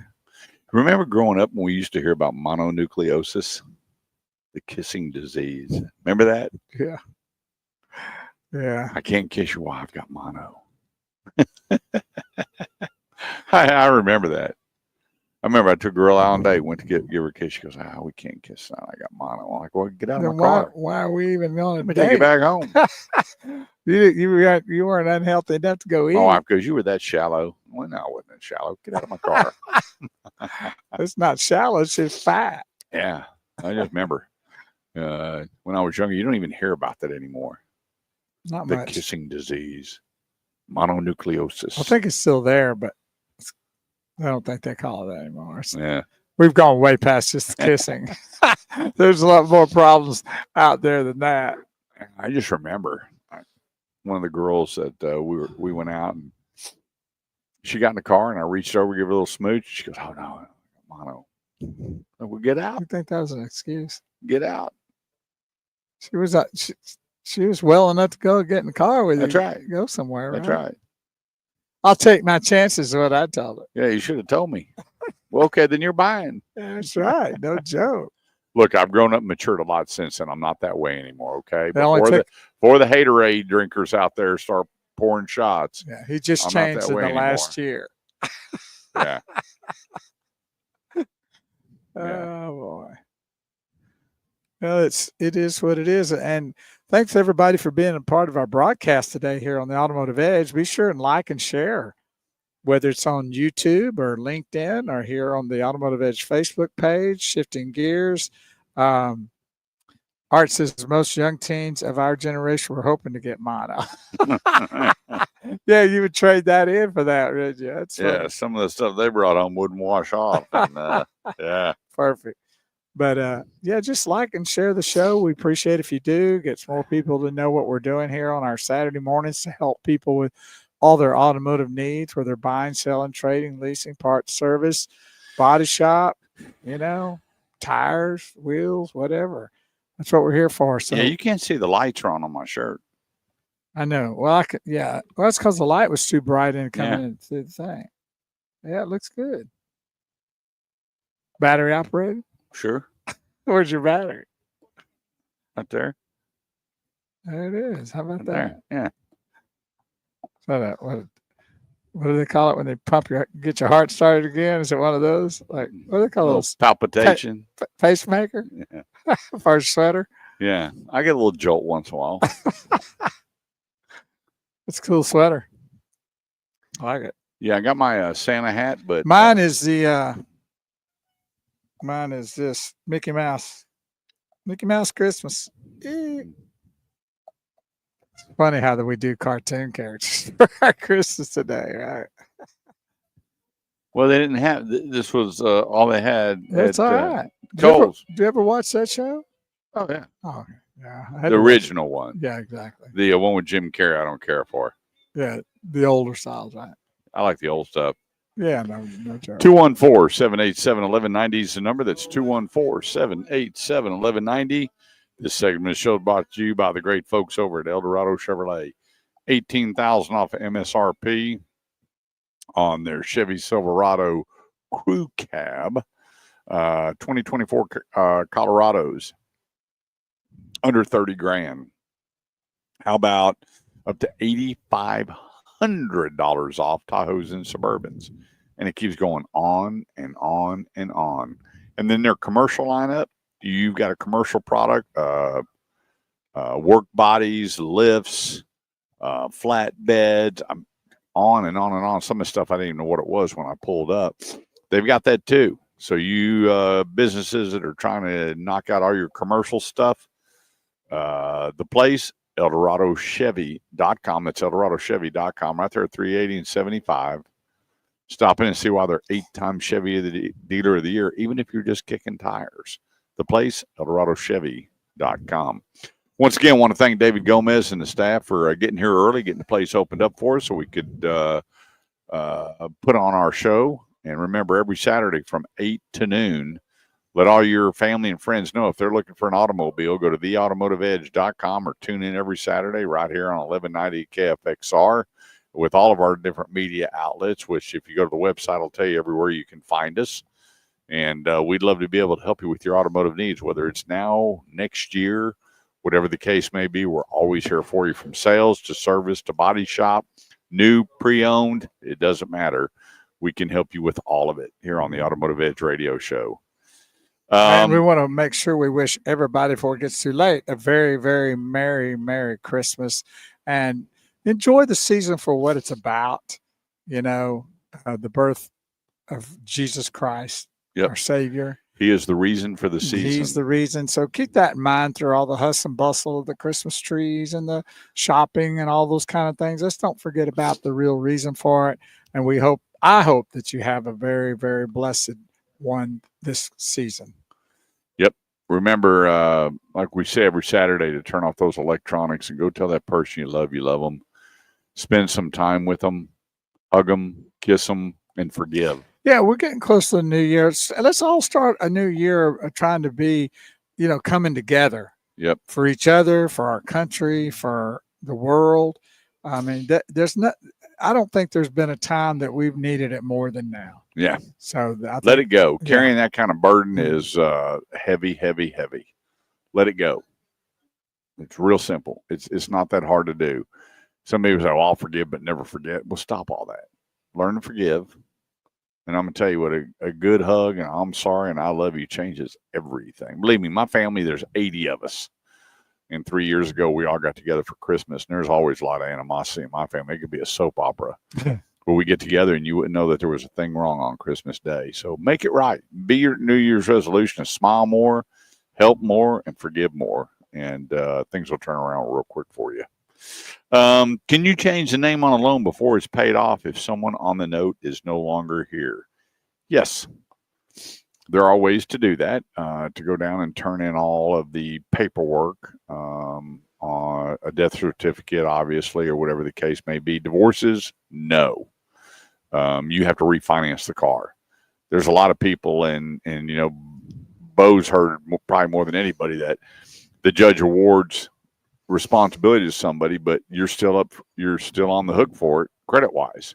Yeah, and that's trouble because if that person's not paying the bill and you're not getting it or you're not responsible because the judge rewarded that to the other spouse, that's tough. Yeah. That's a tough thing to get over. Yeah, it doesn't really matter. I mean, you can go to call the creditor and go, hey, the judge told them to pay. And they're like, look, you're on the note. We don't care what the judge said. We want our money. But we have a lot of people that have contacted us over the years that someone has died. And what it really comes down to is changing the title and pulling them off the note. And so a lot of them will just say, hey, when you trade in the vehicle, turn in all this paperwork, death certificate and everything. So you, on the power of attorney and everything you need, you can just sign away. Or if you want to get the title changed, you go down to the DMV with all the paperwork and everything and get it put in your name. Let's see here. We had some other questions here. Where'd they? Oh, here we go. Hey, Kurt, do you think there should be a cafe? No. The only cafe should be the ones that you go dine in. But the cafe, which is corporate average fuel economy, should that be regulated by the federal government? 100% no. Let the people decide. Yeah. They need to butt out of so many things they think they know what they're doing. But it's because most of them got their hands, or whatever number of them got their hands in the cookie jar. Of course. You know, you have all the lobbyists and the people scratching each other's backs and doing this and helping them out. Then they get to look at the stock market. Well, apparently if I do this, I can help out, which they all deny. I'm going, you know what? Right now, all you need to be focused on is lowering our debt, not coming up with crazy laws and all the pork spending, which, you know, Elon and Ramaswamy, they're going to take care of a lot of that for us, I believe. Worry about the debt and where we can cut things, just like we do at home. When the money starts going away, we have to figure out how to cut corners, how to spend money and do it. They don't. They just keep printing money and printing money. We need to stop all that. The cafe, let the people decide. If they want a car that gets 10 miles to the gallon, so be it. That's on them. It's not on the government. Oh, no, that's never going to work. Who are you? I mean, it just drives me nuts. Well, the manufacturers are going to produce vehicles that the people are wanting. And if they want vehicles that are 50 miles a gallon, that's what the manufacturers will produce. If they want 10 miles a gallon, that's what the manufacturers will produce. So let the people decide that and move on. Yep. The other question is, should there be a cap on interest rates? 1 minute. I say there should be. When you look at what goes on in the housing with Rule 77, cumulative interest, when you look at credit cards, average credit card, you know, when you're late or not paying 24%, yeah. And they come after the auto industry because you're adding a couple of points to the buy rate on the interest. Shame on them. They should mind their own business. People are smart enough to come in and go, yes, I'll pay there, or no, I won't. But to have the government decide what you should or shouldn't pay, and I'm out. 214. No, we got to go. We got to go. You can get the number down and call us next week. Yeah, well, it's on my website, my cell number. If you want to talk to me personally, or go to theautomotiveedge.com, click on Ask Kurt. Send me your name and number. I'll talk to you right after the show and make sure your cars are appraised or we're getting you with the right people doing the right thing. And remember, turn off those electronics, get reconnected, forgive, and get back to loving and hugging and kissing and all those good things for your New Year's resolution and actually before Christmas Day. Merry Christmas. Maddie. Have a blessed Christmas. Maddie, have a very Merry Christmas. Merry Christmas, Maddie Gomez. And I hope Merry you get Christmas, your guys. toothbrush. I hope you get I your really hope I toothbrush get it too. too. Text me if you didn't, and I'll get you one. That's all you do Yes, sir, I Christmas will. morning when you open it up. If you don't have the upgraded last Llama Jamma Ding Dong special toothbrush, I'll buy it for you. Have a Merry Christmas. Nice of you. Thanks, All right. everybody, for joining us. All your automotive needs are at theautomotiveedge.com. Take care.